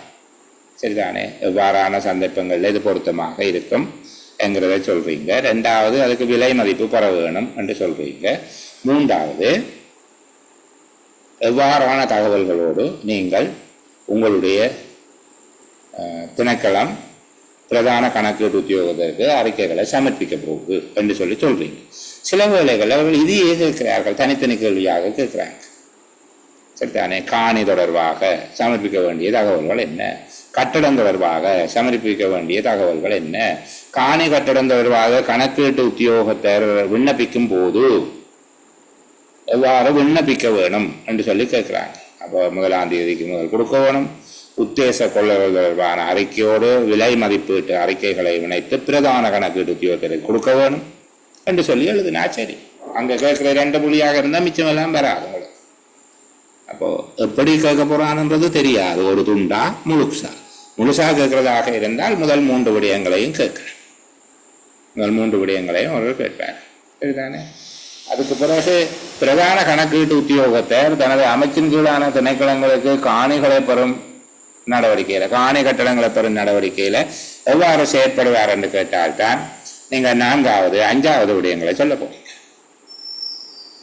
பிரதான கணக்கீட்டு உத்தியோகத்தர் தன்னுடைய அமைச்சின் கீழ் உள்ள திணைக்களங்களுக்காக அவற்றின் கருத்திட்டங்கள் நிகழ்ச்சி திட்டங்களுக்கு வேண்டிய காணிகளை கொள்ளல் செய்யும் நோக்கத்தோடு எவ்வாறு செயற்பட வேண்டும் என்று கேட்டால்தான் நீங்கள் கணக்கீட்டு உத்தியோகத்தர்களால் பிப்ரவரி மாதம் 1ஆம் தேதிக்கு முன்னர் அனுப்பி வைக்கப்பட்ட பிரேரணைகள் அனைத்தையும் ஆராய்ந்து அவற்றில் அங்கீகரித்த பிரேரணைகளை முன்னுரிமை ஒழுங்கில் தயாரித்து பிப்ரவரி 15ஆம் தேதிக்கு முன்னர் தேசிய வரவு செலவு திட்ட பணிப்பாளர் நாயகத்துக்கு அனுப்பி வைக்கிறார். அவற்றில்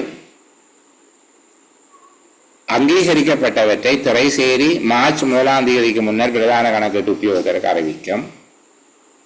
ஒவ்வொரு அமைச்சும் தேசிய வரவு செலவு திட்ட பணிப்பாளர் அதிபதியினால் அங்கீகரித்த விடயங்களின் அட்டவணை ஒன்றை மார்ச் 15ஆம் தேதிக்கு முன்னர் அவ்வாறு அங்கீகாரம் பெறப்பட்டதை சுட்டிக்காட்டி காணி எனும் விடயத்துக்கு பொறுப்பான அமைச்சுக்கு அனுப்பி வைக்கும். தேசிய வரவு செலவு திட்ட பணிப்பாளரால் அங்கீகரிக்கப்பட்ட விடயங்களை காணிகள் கட்டடங்கள் என அங்கீகரித்த காணி கட்டடங்களை கொள்வதற்கு தேவையான மொத்த தொகை ஏற்பாடு ஒன்றை காணி எனும் விடயத்துக்கு பொறுப்பான அமைச்சின் செயலாளர் அதை செய்து கொள்வார். அதுக்குரிய நிதி ஏற்பாடை செய்து கொள்கிறவர் காணி அமைச்சு. நீங்கள் இது தொடர்பாக நான் அதிகம் பேச இல்லை. காணி சுவீகரித்தல் தொடர்பான இந்த விடயங்களை பார்க்குற நேரத்தில் உங்களுக்கு தெரியும். அந்த காசு அங்கே ஏற்பாடு செய்யப்பட்ட அங்கே ப்ரொவிஷன் ஒன்று இருக்கும். அதுக்கு பிறகு அந்த சுவீகரிக்கப்பட்ட பணம் எல்லாம் வழங்குகிற அந்த நடவடிக்கை இருக்கு. சரிதானே? அதை பற்றி நான் இப்போ கதைச்சு எனக்கு தெரியாத விடயத்தை கதைச்சு நீங்களும் நானுமே இப்போதைக்கு குழம்புவான். இப்போதைக்கு இந்த அளவும் உங்களுக்கு காணும். சரியா? அழகான பகுதி இது. 3ஆம் 4ஆம் பகுதிகள் எல்லாரும் நாங்கள் அத்தியாயத்தின் 1ஆம் 2ஆம் பகுதிகளின் மீது நிற்கிறது. அதுதான் நிதி ஒழுங்கு விதி என்றே படித்துக் கொள்வது. அது எல்லாருக்கும் தெரியும் என்று அவங்க கொஞ்சம் பார்த்து கொள்ளுவாங்க. அன்றைக்கு யாரோ ஒரு சகோதரன் கேட்டது, இந்த நினைவு குறிப்புகளை கொஞ்சம் சொல்லுங்க, திரைசேரி நினைவு குறிப்புகள் என்று சொல்லப்படுது. சரிதானே? அப்ப இந்த நினைவு குறிப்பு படிவங்கள் ஒவ்வொன்றும் ஆண்டு மதிப்பீடுகளை தயாரிப்பதற்கு தேவையான தகவல்கள் தனித்தனி நினைவு குறிப்புகளாக ஒரு விடயத்துக்கு ஒரு நினைவு குறிப்புகளாக வழங்கப்படுது. அந்த பகுதியை பார்க்கறதுக்கு முன்னாடி நாங்கள் ஒரு சிறிய இடைவேளை ஒன்று எடுத்துக்கொண்டு தொடர்ந்து பார்ப்போம்.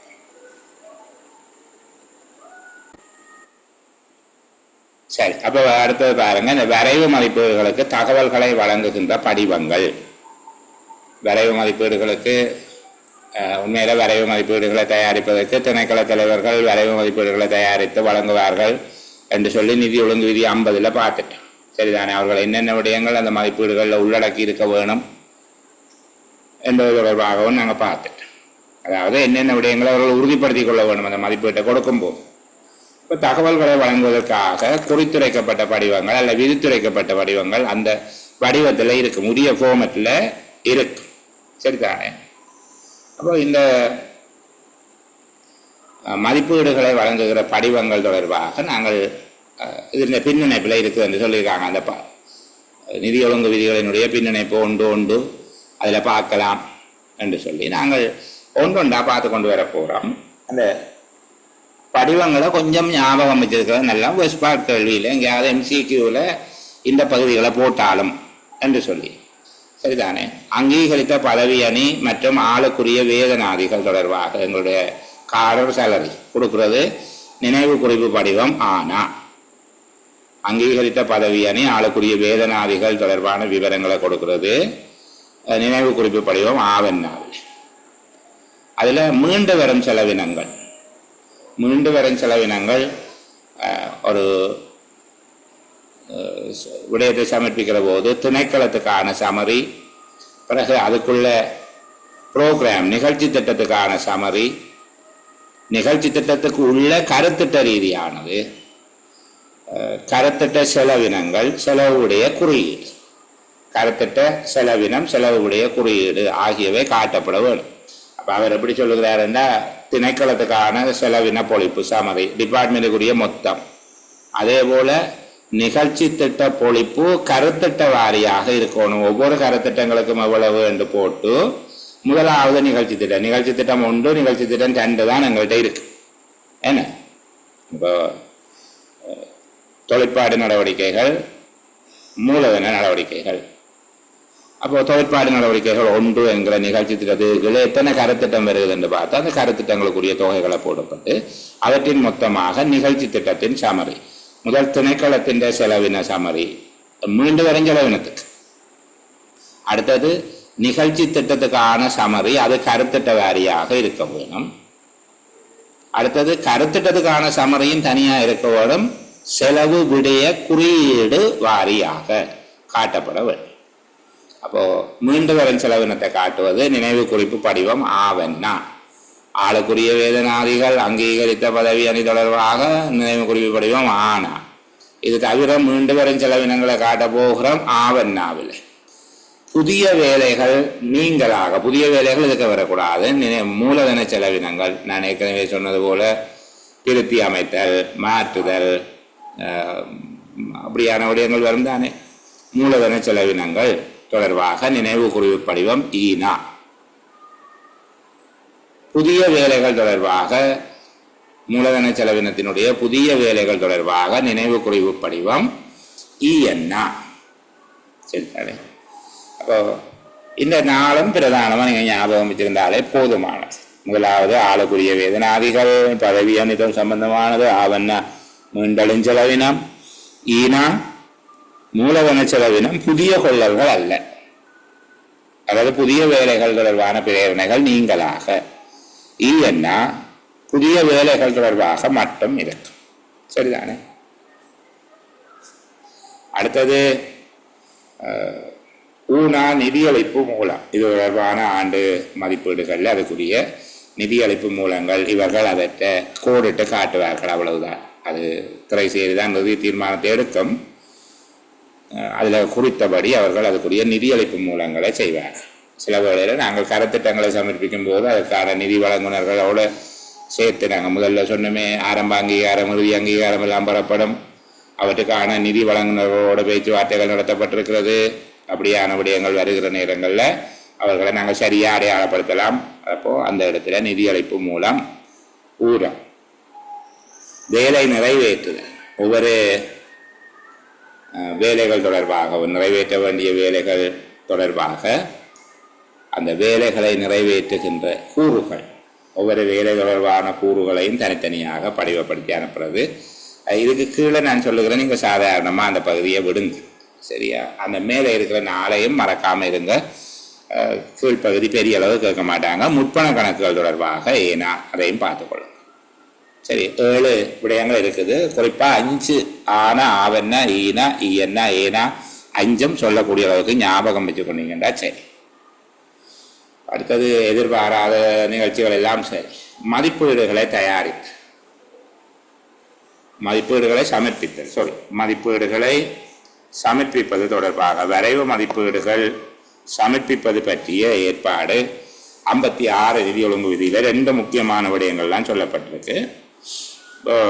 கணக்கீட்டு உத்தியோகத்தர்கள் ஏற்கனவே சொல்லப்பட்ட நிதி ஒழுங்கு விதி 50 சொல்லப்பட்ட விடயங்களுக்கு அமைவாக அதனுடைய தேவைப்பாடுகளை பூர்த்தி செய்யும் விதமாக நிதி ஒழுங்கு விதி 50 விதித்துரைத்தபடி வரைவு மதிப்பீட்ட படிவங்களின் பிரித்தெடுப்புகளோடும் விளக்க குறிப்புகளோடும், படிவங்களின் பிரித்தெடுப்புகள் விளக்க குறிப்புகள் என்று சொல்வது மேலே சொல்லப்பட்ட நினைவு குறிப்புகள் பிரதான கணக்கீட்டு உத்தியோகத்திற்கு சமர்ப்பிப்பார்கள். பொதுவாக முதலாம் காலாண்டு முடிவடைந்த பின்பாக இது சமர்ப்பிக்கப்படும். முதலாம் காலாண்டு முடிவடைவதற்கின்ற போது ஏப்ரல் 1ஆம் தேதி என்று வையுங்களே, முதலாம் காலாண்டு முடிவடைகின்ற போது ஓகே, ஏப்ரல் மாதத்தின் 1ஆம் தேதி நாங்கள் இருக்கு. ஏப்ரல் 1ஆம் தேதி அல்லது அதுக்கு அவர்கள் விதித்துரைக்கின்ற ஏதாவது தேதிக்கு முன்னர் அதை கொடுக்க வேண்டும். இப்போது பிரதான கணக்கீட்டு உத்தியோகத்தர் அங்க அதனை மே 1ஆம் தேதிக்கு பிந்தாமல் கொடுப்பார். இன்னொன்று சொல்லப்பட்டிருக்கு, எந்த ஒரு அமைச்சின் கீழும் வராத திணைக்களங்களாக இருந்தால் அவர்களும் அதனை மே 1ஆம் தேதிக்கு பிந்தாமல் கொடுப்பார்கள். யாருக்கு கொடுக்க வேணும்? தேசிய பாதீட்டு பணிப்பாளர் நாயகம் அல்லது தேசிய வரவு செலவு திட்ட பணிப்பாளர் நாயகத்துக்கு அதனை கொடுக்க வேணும். சரிதானே? அப்போ மதிப்பீடுகளை சமர்ப்பிப்பல் கணக்கீட்டு உத்தியோகத்தர்கள் பிரதான கணக்கீட்டு உத்தியோகத்தருக்கு சமர்ப்பிப்பதாக இருந்தால் ஏப்ரல் 1ஆம் தேதிக்கு முன்னர் விதித்துரைத்த வடிவத்தில் ஏற்கனவே சொல்லப்பட்ட நிதி ஒழுங்கு விதி 50 மற்றும் 55 என்பவற்றை கருத்தில் கொண்டு அவர்கள் ஏப்ரல் 1ஆம் தேதிக்கு முன்னர் கொடுப்பார்கள். ஏதேனும் ஒரு அமைச்சின் கீழ் நிர்வகிக்கப்படாத திணைக்களங்களினுடைய மதிப்பீடுகளை அவர்களுக்கு பிரதான கணக்கீட்டு உத்தியோகத்தர் அவர்தான். அவர்கள் நேரடியாக தேசிய பாதீட்டு திணைக்கள பணிப்பாளர் நாயகம் அல்லது தேசிய வரவு செலவு திட்ட பணிப்பாளர் நாயகத்துக்கு மே 1ஆம் தேதிக்கு முன்னர் கொடுப்பார்கள். பிரதான கணக்கீட்டு உத்தியோகத்தர்கள் கணக்கீட்டு உத்தியோகத்தர்களால் தங்களுக்கு வழங்கப்பட்ட மதிப்பீடுகள் ஒழுங்காக இருப்பதும் நிதி ஒழுங்கு விதி 50 தேவைகள் அதனுடைய தேவைப்பாடுகளுக்கு அமைவாக இருப்பதையும் உறுதிப்படுத்தி கொண்டு அவர்கள் மே 1ஆம் தேதிக்கு முன்னர் தேசிய வரவு செலவு திட்ட பணிப்பாளர் நாயகத்துக்கு சமர்ப்பிப்பார்கள். இவ்வளவும் சரி, இவ்வளவும் பார்த்தா சரி. மதிப்பீடுகளை சமர்ப்பிப்பதில் ஆண்டு மதிப்பீடுகளை சமர்ப்பிக்கும் போது கணக்கீட்டு உத்தியோகத்தர் பிரதான கணக்கீட்டு உத்தியோகத்தர் ஆகியோர் எவ்வாறு அதை சமர்ப்பிக்கிறார்கள் என்பதை பற்றி பார்த்தோம். நிதி ஒழுங்கு விதி 56 அந்த பகுதி இருக்கு. சரிதானே? அடுத்தது வரைவு மதிப்பீடுகள் தொடர்பான திரைசேரியினுடைய தீர்மானம். திரைசேரி தேவைப்படுகிற போது அந்தந்த பிரதான கணக்கீட்டு உத்தியோகத்தர்களோடும் கணக்கீட்டு உத்தியோகத்தர்களோடையும் பேசி கதைச்சு உசாவுகை செய்து, சரிதானே, அந்தந்த செயலாளர்கள் அவர்களெல்லாம் பிரதான கணக்கீட்டு உத்தியோகத்தர்கள், திணைக்கள தலைவர்கள் அவர்கள் கணக்கீட்டு உத்தியோகத்தர்கள், அவர்களோடு உசாவுகை செய்து என்றால் அவர்கள்ட்ட இருந்து மேலதிக விடயங்கள் ஒரு கிளரிஃபிகேஷன் என்று வச்சுக்கொள்வோமே, வரவு செலவு திட்ட மதிப்பீடுகளை பரிசீலனை செய்த பின்னர் தன்னுடைய தீர்மானங்களை இவர்கள் சமர்ப்பித்த வரைவு மதிப்பீடுகள் தொடர்பான தன்னுடைய தீர்மானங்களை அந்தந்த செயலாளர்கள் திணைக்கள தலைவர்களுக்கு அனுப்பி வைக்கும். அதன் பின்பாக தன்னுடைய தீர்மானங்களின் அடிப்படையில் வரைவு மதிப்பீடுகளில் அந்த விடயங்களை சேர்த்துக்கொள்ளும். சரிதானே? இதற்கு பின்பாக கேட்கப்படுகின்ற அல்லது வேண்டப்படுகின்ற திருத்தங்களை வெற்றையும் திரைசேரி ஏற்றுக்கொள்ளாது. மேலதிக நிதியத்துக்கான ஏதாவது வேண்டுகோள்கள், இந்த வரைவு செலவின மதிப்பீடுகள் கொடுக்கப்பட்டதற்கு பின்பாக அவர்கள் சில வேளைகளில் அந்த மதிப்பீட்டை ஒரு மறுமதிப்பீடு செய்கிற நோக்கம் எதுவும் உண்டா என்ற நிலைமை இருந்தால் மட்டும் அந்த மறுமதிப்பீடு செய்கிற அவசியம் இருக்கிற போது மட்டும் அதனை செய்து கொள்வார்கள். ஆனால் பொதுவாக அந்த திருத்தங்கள் ஏற்றுக்கொள்ளப்பட மாட்டார். இப்போ இங்கே திரைசேரியினுடைய தீர்மானம் வரைவு மதிப்பீடுகள் மீதான திரைசேரியின் தீர்மானங்கள் 57 வரைவு மதிப்பீடுகளை திரைசேரிக்கு முன்னளிப்பது தொடர்பாக அல்லது கையளிப்பது தொடர்பாக திணைக்கள தலைவர்கள் பிரதான கணக்கு உத்தியோகத்தர்கள் அல்லது அமைச்சு செயலாளர்கள் ஆகிய 2 பகுதியினருடைய நடவடிக்கைகளும் எவ்வாறு அமையும் என்று நாங்கள் 56 பார்த்தோம். வரைவு மதிப்பீடுகளை திரைசேரியிடம் கையளித்தல், அதாவது பாதீட்டு பணிப்பாளர் நாயகத்திடம் கையளிப்பதில் கணக்கீட்டு உத்தியோகத்தர்கள் பிரதான கணக்கீட்டு உத்தியோகத்தர்கள் எவ்வாறு செயற்படுகிறார்கள் என்று கேட்கப்பட்டால் எங்களுக்கு அது எளிமையாக விளங்கிட்டு என்ன சொன்னாங்க. கணக்கீட்டு உத்தியோகத்தர்கள் அந்த நிதி ஒழுங்கு விதி 50 சொல்லப்பட்ட விடயங்களை கருத்தில் கொண்டு 55 சொல்லப்பட்ட படிவங்கள் அல்லது அந்த பிரித்தெடுப்பிதழ்களை கருத்தில் கொண்டு நினைவு குறிப்பிதழ்களை கருத்தில் கொண்டு அவர்கள் அவற்றை தயாரித்து ஏப்ரல் மாதம் 1ஆம் தேதிக்கு முன்னர் பிரதான கணக்கீட்டு உத்தியோகத்தர்கள் கொடுக்கிறார்கள். அமைச்சு ஒன்றின் கீழ் தொகுமப்படுத்தப்படாத அதாவது அமைச்சு ஒன்றினால் நிர்வகிக்கப்படாத திணைக்களங்களின் தலைவர்கள் மே மாதம் 1ஆம் தேதிக்கு முன்பாக அவற்றை தயாரித்து வரவு செலவு திட்ட பணிப்பாளர் நாயகத்திடம் கொடுக்கிறார்கள். பிரதான கணக்கீட்டு உத்தியோகத்தர் கணக்குகள் உள்ள திணைக்கள தலைவர்களால் அதாவது கணக்கீட்டு உத்தியோகத்தர்களால் சமர்ப்பிக்கப்பட்டவற்றை அது நிதி ஒழுங்கு விதி 50 ஏற்பாடுகளுக்கு அமைவாக உள்ளதா என்பது தொடர்பாக நுணுக்கமாக ஆராய்ந்து உறுதிப்படுத்திய பின்னர் மே மாதம் 1ஆம் தேதிக்கு பிந்தாமல் தேசிய வரவு செலவு திட்ட பணிப்பாளர் நாயகத்திடம் அதனை கையளிக்கிறார். அடுத்ததாக வரைவு மதிப்பீடுகள் மீது திரைசேரி மேற்கொள்ளுகிற தீர்மானம். திரைசேரி அவசியம் ஏற்படுகிற சந்தர்ப்பங்களில் அந்தந்த செயலாளர்கள் திணைக்கள தலைவர்களோடு தெளிவுபடுத்தல்கள் உசாவுகைகளை மேற்கொண்டு வரவு செலவு திட்ட மதிப்பீடுகளை பரிசீலனை செய்கிறது. பின்னர் தன்னுடைய தீர்மானங்களை அந்தந்த செயலாளர்கள் திணைக்கள தலைவர்களுக்கு அனுப்பி வைக்கிறது. அதற்கு பின்னர் தன்னுடைய தீர்மானங்களின் அடிப்படையில் அந்த விடயங்களை அந்த மதிப்பீடுகளை ஒரு ஆண்டு மதிப்பீட்டின் ஆண்டு வரவு செலவு திட்ட மதிப்பீடுகளில் சேர்த்து கொள்ளப்படுகிறது.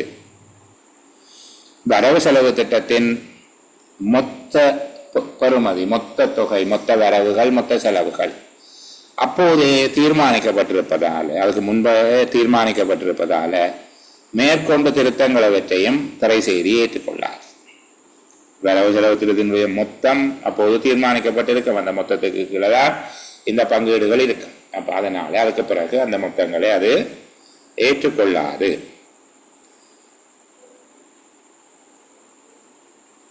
அவ்வாறு செய்யப்பட்ட வரைவு மதிப்பீடுகள் இவ்வாறு முடிவுறுத்த பெற்ற வரைவு மதிப்பீடுகள் அதாவது வருமான செலவின மதிப்பீடுகள் அல்லது வரவு செலவு திட்ட மதிப்பீடுகள் அங்கீகாரம் பெறும் பொருட்டு அமைச்சரவையிடம் சமர்ப்பிக்கப்படும். இந்த இடம் விளங்கினால்தான் இனி நாங்கள் சொல்லுகிற விஷயம் விளங்கும். அது சரியாக விளங்க வேண்டும் என்றால் இந்த கட்டங்கள் இந்த 3 ஸ்டெப் கணக்கீட்டு உத்தியோகத்தர் பிரதான கணக்கீட்டு உத்தியோகத்தர்கிட்ட இருக்கிறார். சில வேளைகளில் ஒரு திணைக்களத்தின் தலைவர் அவரே பிரதான கணக்கீட்டு உத்தியோகத்தராகவும் இருந்தால் நேர வரவு செலவு திட்ட பணிப்பாளர் நாயகத்திட்ட கொடுக்கிறார். 2வது திணைக்களங்களால் சமர்ப்பிக்கப்பட்டவற்றை தொகுமப்படுத்தி தொகுத்து மே 1ஆம் தேதிக்கு முன்னுக்கு பிரதான கணக்கீட்டு உத்தியோகத்தர் திரைசேரிக்கு அதாவது வரவு செலவு திட்ட பணிப்பாளர் நாயகத்துக்கு கொடுக்கிறார். அடுத்தது திரைசேரி என்ன செய்து அவர்கள் கொடுத்ததை கணக்கீட்டு உத்தியோகத்தர்களுடன் பிரதான கணக்கீட்டு உத்தியோகத்தர்களுடன் கலந்து பேசி தனக்கு இருக்கிற டவுட் எல்லாம் கிளியர் பண்ணதுக்கு பிறகு தான் ஒரு தீர்மானத்தை எடுக்குது. தான் எடுத்த தீர்மானத்தின் அடிப்படையில் அதை வரவு செலவு திட்ட மதிப்பீடுகள் அதை சேர்க்குது. அந்த நிலைமைக்கு முன்பாகவே வரவு செலவு திட்டத்தினுடைய முழு மொத்த மதிப்பீடுகள் பூர்த்தி செய்யப்பட்டு விடுகிறது. மொத்த வரவு மொத்த செலவு பூர்த்தி செய்யப்பட்டு விடுகிறது. மேற்கொண்டு திருத்தங்கள் அவற்றையும் நாட முடியாது, கேட்டாலும் செய்யாது. அப்போ இந்த காரியங்கள் முடிஞ்சதுக்கு பிறகாக செலவின மதிப்பீடுகளை வரைவு செலவின மதிப்பீடுகள் செலவுகள் எவ்வாறு மேற்கொள்ளப்படுகிறது எங்கள் தொடர்பான வரைவு மதிப்பீடுகளை அமைச்சரவையிடம் திரைசேரி கொடுக்கும். சரிதான். இப்போ ஒரு வரவு செலவு திட்டம் அல்லது ஆண்டு மதிப்பீடு நிறைவேற்றப்படுகிற கட்டங்களுக்குள்ள போக போகும். ஆண்டு மதிப்பீடுகள் நிறைவேற்றப்படுகின்ற கட்டங்களுக்குள்ள நாங்கள் போகிறோம். இப்போ பாருங்கோ, வரைவு செய்யப்பட்ட மதிப்பீடுகள் அமைச்சரவைக்கு கொடுக்கும். யார் கொடுக்கும்? திரைசேரி கொடுக்கும். இப்போ வரைவு செய்யப்பட்ட மதிப்பீடுகளை திரைசேரிக்கு கொடுத்த உடனே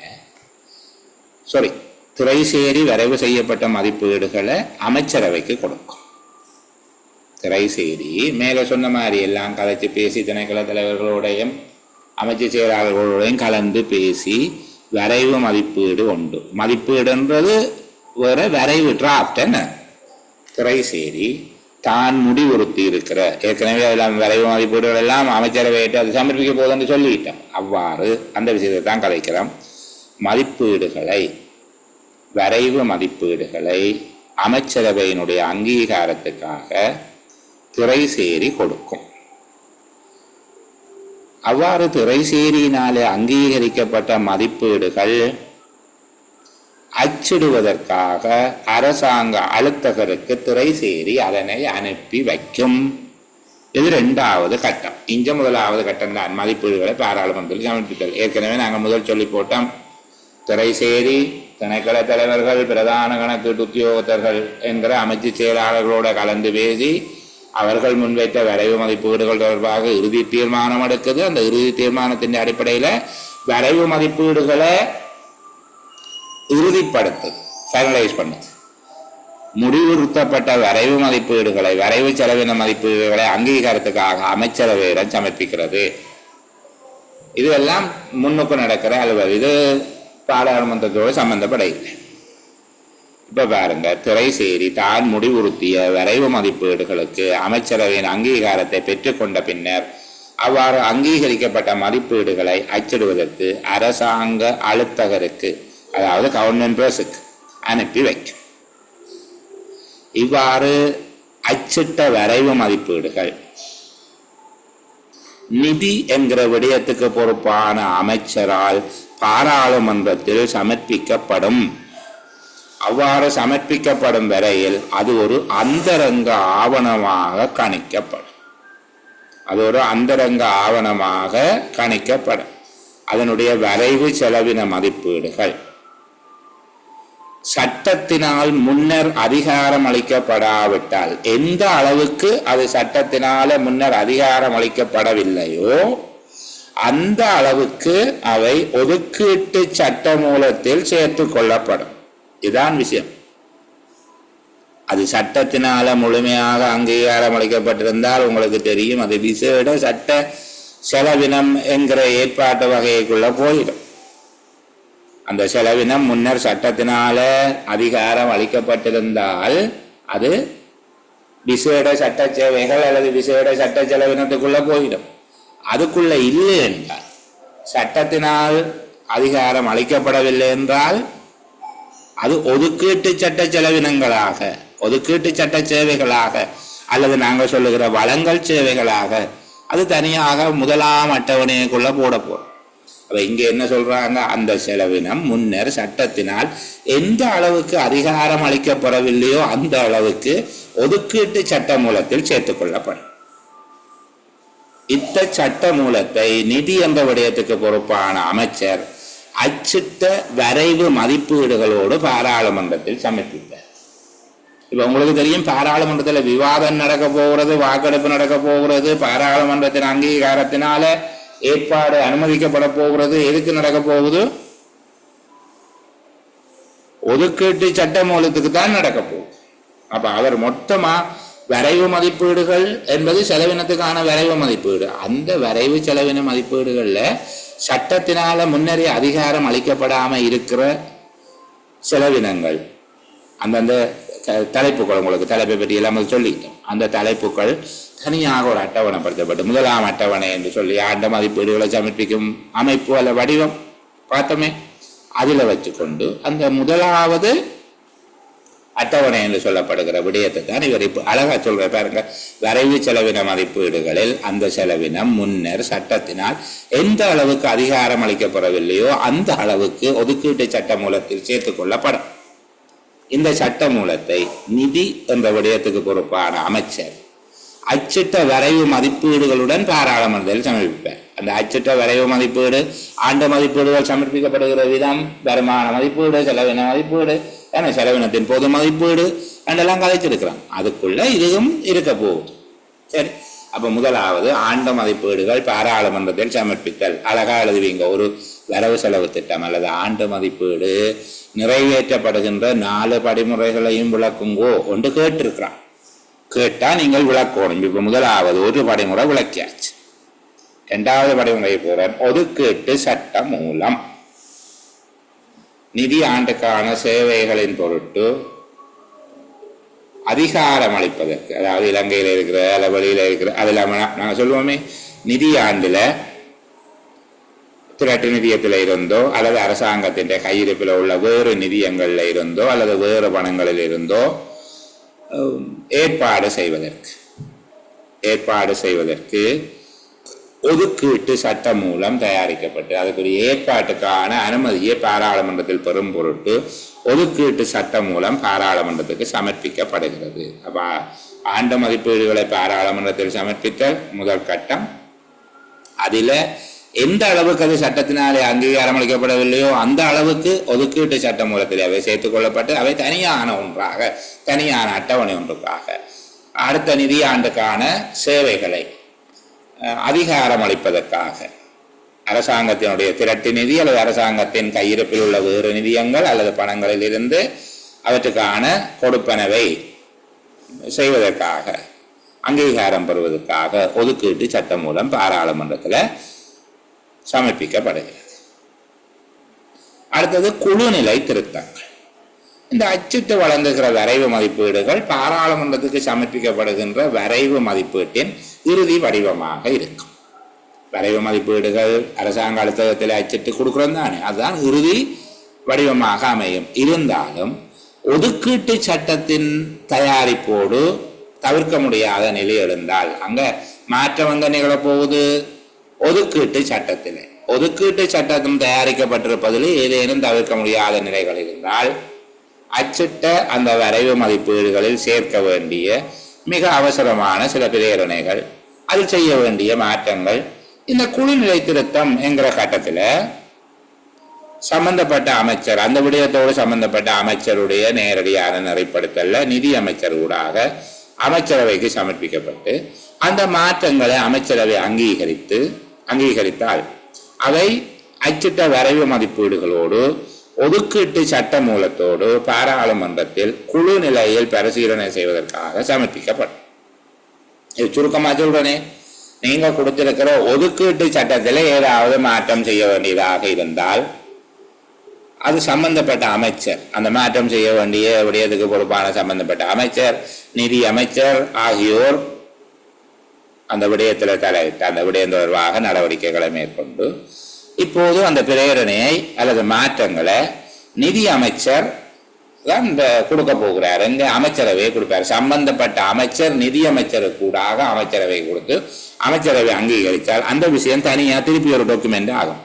அச்சிட்ட வரைவு மதிப்பீடுகள், ஒதுக்கீட்டு சட்டம் மூலம், அதுக்கு மேலதிகமாக இந்த திருத்தங்கள் பாராளுமன்றத்தில் சமர்ப்பிக்கப்படும். அவ்வாறு சமர்ப்பிக்கப்படுகிற பிரேரணைகளுக்கு குழுநிலை திருத்தங்கள் என்று சொல்லி பெயரிடப்படும். இப்போ குழுநிலை திருத்தங்கள் அங்கீகரிக்கப்பட்ட பிறகு அதான் திருத்தம், சரிதானே? ஒதுக்கீட்டு சட்ட வரைவு, செலவின வரைவு மதிப்பீடு, அச்சிட்ட வரைவு மதிப்பீடு என்பதற்குள்ள ஒதுக்கீட்டு சட்டம் ஒரு உண்டு. ஒதுக்கீட்டு சட்ட வரைவு அல்லது ஒதுக்கீட்டு சட்டம் மூலம் என்றும் அதை சொல்றது. அதோடு குழுநிலை திருத்தங்கள். இப்ப அதுல மாற்றம் செய்ய வேண்டியிருந்தால் அது குழுநிலை திருத்தம், அது பாராளுமன்றத்தில் சமர்ப்பிக்கப்படும், சரிதான்? இவ்வாறு குழுநிலையிலே அது அங்கீகரிக்கப்பட்ட பின்னர் பாராளுமன்றத்தில் குறித்த மதிப்பீடு அல்லது ஆண்டு மதிப்பீடு நிறைவேற்றப்பட்டு விடுகிறது. நிறைவேற்றப்பட்ட பிறகு குழுநிலையில அங்கீகரிக்கப்பட்ட குழுநிலை திருத்தங்கள் மதிப்பீடுகளில் சேர்க்கப்பட்டு ஒதுக்கீட்டு சட்டம் மூலம் பாராளுமன்றத்தில் நிறைவேற்றப்படும். ஒதுக்கீட்டு சட்டம் மூலம் தான் நிறைவேற்றுகிறது, ஏனைய விடயங்கள் அல்ல. ஒதுக்கீட்டு சட்டம் மூலம் பாராளுமன்றத்தில் நிறைவேற்றப்படும். செலவினத்தில் ஒதுக்கீட்டு சட்டம், விசேட சட்ட செலவுகள் அங்கு நிறைவேற்றப்படுவதில்லை. அது ஏற்கனவே சட்டத்தினால அதிகாரம் அளிக்கப்பட்டு விட்டது. இப்போது சபாநாயகர் அதன்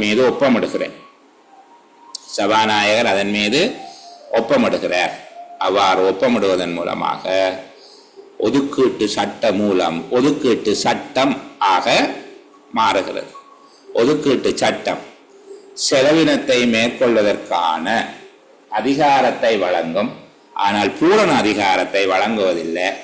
ஒதுக்கீட்டு சட்டத்தினால் அனுமதிக்கப்பட்ட ஏற்பாடுகளுக்கு நிதியமைச்சர் ஆணைச்சீட்டுக்களை வழங்கும் போது அது பூரணமான அதிகாரமாக கருதப்படுகிறது. ஒதுக்கீட்டு சட்டம் செலவினத்துக்கான பூரண அதிகாரத்தை வழங்குவதில்லை. ஒதுக்கீட்டு சட்டம் நிறைவேற்றியாச்சு என்ற உடனே செய்தி காசை கொடுக்காது.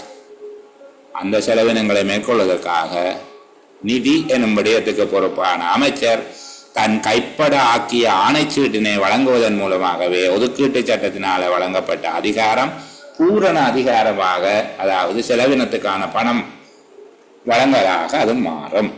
அது நீங்க 151, 152 ரெண்டு உறுப்புரைகள் அழகா படிச்சிருக்கிறீங்க. 153, 154 என்கிற ஏற்பாடுகள் அல்லது அந்த 153, 154 ஏற்பாடுகள் பிரயோகிக்கப்படும் சந்தர்ப்பம் தவிர ஏனைய எல்லா சந்தர்ப்பத்திலையும் நிதி அமைச்சர் தன் கைப்பட ஆக்கிய ஆணைச்சீட்டொன்றை வழங்குவார். இது ஒதுக்கீட்டு சட்டத்தினால் அல்லது பாராளுமன்றத்தில் நிறைவேற்றப்பட்ட ஏனைய சட்டங்களினால அனுமதி அளிக்கப்பட்ட ஏற்பாடுகள் அல்லது செலவினத்துக்கான அனுமதி வழங்கப்பட்டிருக்கும் போது மட்டுமே அவரால் வழங்கப்படும் என்று நாங்கள் பார்த்திருக்கோம். சரிதானே? அழகான பகுதி. இந்த 5வது பகுதிக்குள்ள நான் உங்களை கூட்டிக் கொண்டு போக இல்லை. இன்றைக்கு இருக்கக்கூடிய 10 நிமிஷ அவகாசத்தில் அந்த பகுதியை நான் சொல்ல. நான் இன்னொரு விடயத்தை உங்களோட கொஞ்சம் எளிமையாக பேசிட்டு போக பார்க்குறேன். சரிதானே? இந்த பகுதி 5வது பகுதி கொஞ்சம் கஷ்டமான பகுதி அல்ல.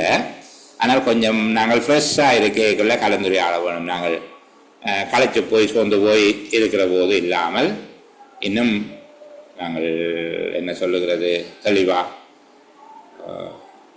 மலர்ச்சியாக இருக்கிற போது அந்த பகுதியை பார்த்தோம் என்றால் நல்லது என்ற அடிப்படையில் நான் அந்த பகுதியை கையவிடுகிறேன். இப்போ செய்யாமல் படிக்காம விடையில் இன்றைக்கு அந்த பகுதியை விடப்போம். சரிதானே? இப்போ நான் 6வது பகுதிக்குள்ள உங்களை போகிறேன். 6வது பகுதியை கலைப்போம். சரி, இதில் 82வது நிதி ஒழுங்கு விதி அடிக்கடி கேட்கிறது. அரசாங்கத்தினுடைய பெருகைகள் அரசுரையாக கருதப்படாத பெருகைகள் எவை என்று சொல்லி கேட்கிறவர்கள் உண்டு. அரசுரை மதிப்பீடுகளின் நோக்கத்தில் அரசுரை என்பது கீழ்காணும் விடயங்களிலிருந்து பெறுவதை தவிர அரசாங்கம் திருப்பி கொடுக்கும் பணத்தை குறைத்து மீள நிரப்பும் பணத்தை சேர்த்து மொத்தமாக பெறும் வரவுகளை கருதுவதோடு அவற்றையும் உள்ளடக்கும். அரசுரை என்பது அரசுரை மதிப்பீடுகளின் நோக்கத்தில் அரசுரை என்பது கீழ்காணும் விடயங்களில் இருந்து பெறுவதை உள்ளடக்காது. இப்போதைக்கு அதை இப்படி விளங்கிக் கொள்வோமே. அரசுரை என்பதனுள் அரசினால் பெறப்படுகின்ற கீழே குறிப்பிடப்படுகின்ற வரவுகள் வருமானங்கள் அரசுரை மதிப்பீடுகளில் ஒரு அரசுரையாக காட்டப்படுவதில் அவை எவை என்று கேட்கிறார். சரிதானே? அதை ஒருக்கா சொல்லுங்கோ என்று சொல்லி கேட்கிறார். அரசுரை மதிப்பீடுகள் நோக்கத்திலே அரசாங்கத்தினால பெறப்படுகின்ற கீழே சொல்லப்படுகிற 8 விடயங்களும் ஒரு அரசுரையாக கருதப்படுவதில்லை. முற்பண கணக்கு முயற்சிகளினால் கிடைப்பவை லாபம் தவிர முற்பண கணக்கு முயற்சிகளினால் கிடைப்பவை. அப்ப முற்பண கணக்கு முயற்சிகளின் லாபங்கள் அரசுரைக்குள்ள வந்துடும். சரிதானே? முற்பண கணக்கு முயற்சிகளின் லாபங்கள் அரசுரைக்குள்ள வந்துடும். லாபம் தவிர வேறு விதமாக முற்பண கணக்கு முயற்சிகளால் காசு கிடைச்சால் அது அரசுரை அல்ல. லாபங்கள் தவிர முற்பண கணக்கு முயற்சிகளினால் கிடைப்பன. 2வது கடன்கள், தற்காலிக கடன்கள். அடுத்தது லாபங்கள் தவிர முதலீடுகளின் விற்பனை வழியில் கிடைப்பன. முதலீட்டு லாபங்கள் அல்ல, முதலீடுகளின் விற்பனை வழியில் கிடைக்கின்ற லாபம் தவிர்ந்த வரவுகள். வைப்பு பணம். வைப்பு பணம் என்றால் உங்களுக்கு தெரியும், ஏற்கனவே வழங்கல் சேவையினால நிதி அளிக்கப்பட்டிருக்கும், விசேட சட்ட சேவையினால நிதி அளிக்கப்பட்டிருக்கும். சரிதானே? அல்லது வேறு ஏதேனும் நிதியங்களினால ஒரு நிதி அளிக்கப்பட்டிருக்கும். அவர்கள் அதை செலவு செய்யாமல் டிபாசிட்ல போட்டு வச்சிருந்தால் அதை அரசுரையாக கருதக்கூடாது. வைப்பு பணங்கள். அதிகாரம் பெற்ற முற்பணங்களை தீர்த்தல். ஏற்கனவே இப்ப அரச உத்தியோகத்தர்களுக்கு என்ன சொல்றது, டிஸ்டன்ஸ் லோனா, டிஸ்ட்ரஸ் லோன், இடர்கடன்கள் கொடுக்கிறோம். அவர்கள் திருப்பி முற்பணங்களை கொடுக்கிற போது அதை அரசுரையாக எடுத்துக்கொள்ளக்கூடாது.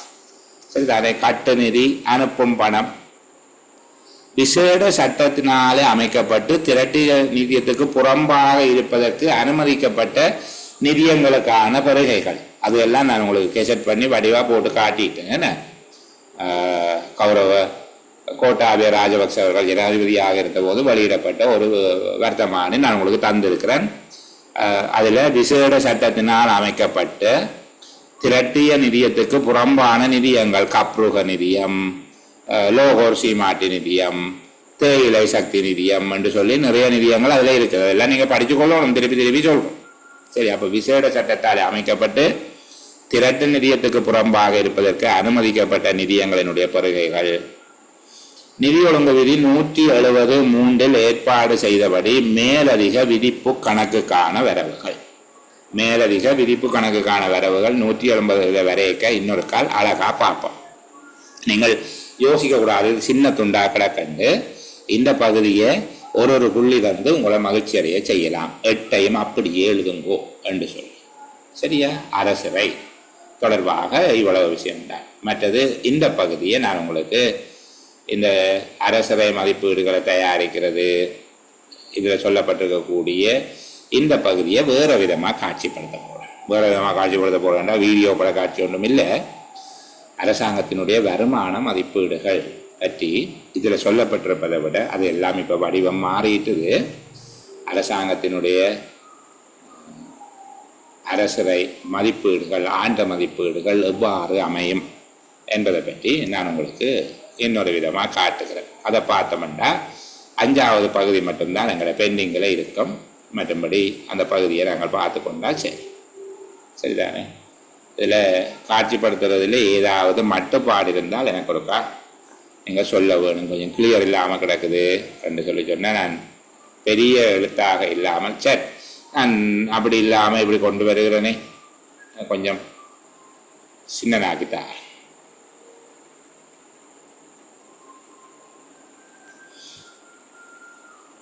இப்போ வாசிக்கக்கூடியதாக இருக்குதா என்று சொல்லி எனக்கு ஒருக்கா சொல்லுங்கள். வாரேன், நான் ரெக்கார்டிங் ஒருக்கா எடுத்துக்கொண்டு